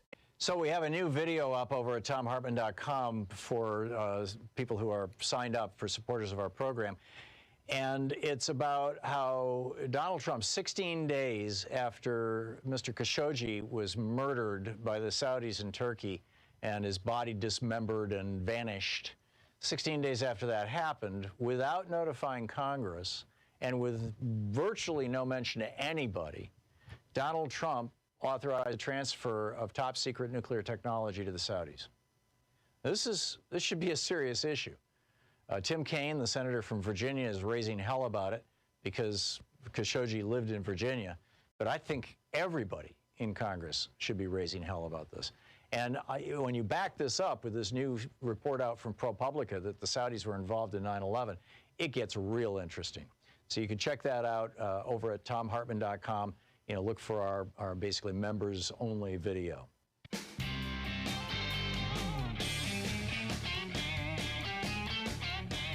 Welcome back. Thom Hartmann here with you. Okay, David, let's try this again. You were breaking up so badly. I think I figured out that you were not expressing your opinion. You were reading from a meme on Facebook. And so if you just want to, in your own words, throw and as few words as possible, throw the essence of each of those memes at me, I'll respond. Yes, Mr. Hartmann. Yes, basically it's a Republican Trump supporting meme, basically predicting the sky is falling kind of thing. Jobs will be shipped. So let's take them one at a time. What's the first? Okay, so it basically reads, if Joe wins, congratulations to all of you who voted for him. I hope you get all the free things you voted for. I wish the best of luck to all. Okay, let's stop right there. Hang on just a second, David. Go ahead. I'm assuming that the person who wrote this is talking about what, Social Security or Medicare for all, or free college? Yeah, and that person who's writing it is getting free public roads and free public health and free defense by the defense. I mean, it's just that's such a cheap phrase. I mean, it's such a meaningless phrase. Anyhow, what was the second one, David? Best of luck to small businesses, gun and landowners. When gas prices start soaring and taxes are high. Hang on just a second. What was the first part of that? Small businesses? Yeah, best of luck to all small business. So small businesses prosper during Democratic administrations. So do large businesses, by the way. Democratic administrations create more jobs than Republican administrations. You can look at those numbers all the way back to the 1920s. Democratic administrations are certainly friendlier to small businesses and entrepreneurs than Republican administrations. I don't have any idea why somebody would say that. Well, I guess, what was the next one? Unhappy that Trump is losing. It went on to say taxes will be high, and this is what concerns me. Taxes will be high, as you pointed out. The current Trump tax plan is going to raise taxes. I believe it's 2021 and 2022 on people. Yeah, taxes start going up in January under the Trump tax plan for people who make less than $70,000 a year. If you make over $1 million a year, your taxes continue to stay really, really low. But they're going to go up from people making over $70,000 a year. And yeah, and so you're concerned that people will blame Democrats for that when they start going up. Yeah, it's possible. Exactly. David, I've got to move along. But thank you for calling and sharing that with us. Flo in Minneapolis. Hey, Flo, what's on your mind today? Hi, Tom. So grateful for all that you and Louise do. I think you're absolutely right about it being a cult, a death cult. I call them the Republic Cult Party. And the base are COVIDiots, and the administration are branch COVIDians, because they're just messianic in that cult. They are. Louise and I were walking along the path along the Columbia River a couple of weeks ago, and some guy without a mask goes by, and we've got our masks on, and he comes over and he starts saying, "You need to Google masks and high school science experiments on YouTube, because there's YouTubes there that'll show you that the masks were invented in a high school, and it's just a high school science experiment proves that they don't work." And I'm like, whoa, you know? Yeah. Anyhow, back to you, Flo. Yeah, I've got most of the books. I am so grateful you have Richard Wolff on frequently. And yeah, he's a good guy. I hope you can get the reaction of Kenyatta to all of this. He's an incredible caller. He is, and he's an incredible writer, too. That you his stuff is often published. And On Tyranny by Snyder, and most of your books, all of the Hidden series, I vividly remember. That's great. Flo, I've got to stop you there, but thank you so much for the call and for what you're saying. And Kenyatta writes his stuff. You can find it over at opednews.com, by the way. Gordon in Stamford, Connecticut. Gordon, you're on the air. Yeah, good afternoon, Tom.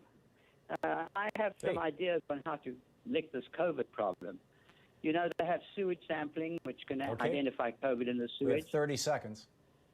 Why don't we drastically increase the sewage sampling points? Every neighborhood has a sampling point. It's sampled twice a day. Good idea. An average samples. And you could pinpoint exactly where the COVID is coming from. You could do it twice a day so you can have the night people or the people that stay home. That's my first recommendation. The second recommendation is to bring out the dog. The dog, sampling dog, to sample for COVID. Have them at every restaurant. Yeah, there are dogs that can sniff for COVID, and they're starting to use them in some other countries. Gordon, spot on. I'd love to hear the rest of your solutions. It'll have to be next week. Thanks to Louise Hartman, Sean Taylor, Nate Atwell, Jamie Holly, Joyce the Hammer, Nance, Nigel Peacock, Sue Nethercutt, Patrick Hoyt, Geraldine Helbert, Dave Fulton, Ron Hartenbaum, Chase Spross, Nicholas Miller, Pat Sweeney, and Jabbermonkey for helping us make this show work.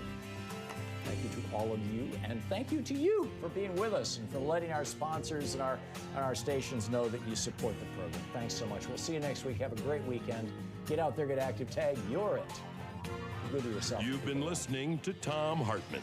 For audio and video archives, visit thomhartmann.com.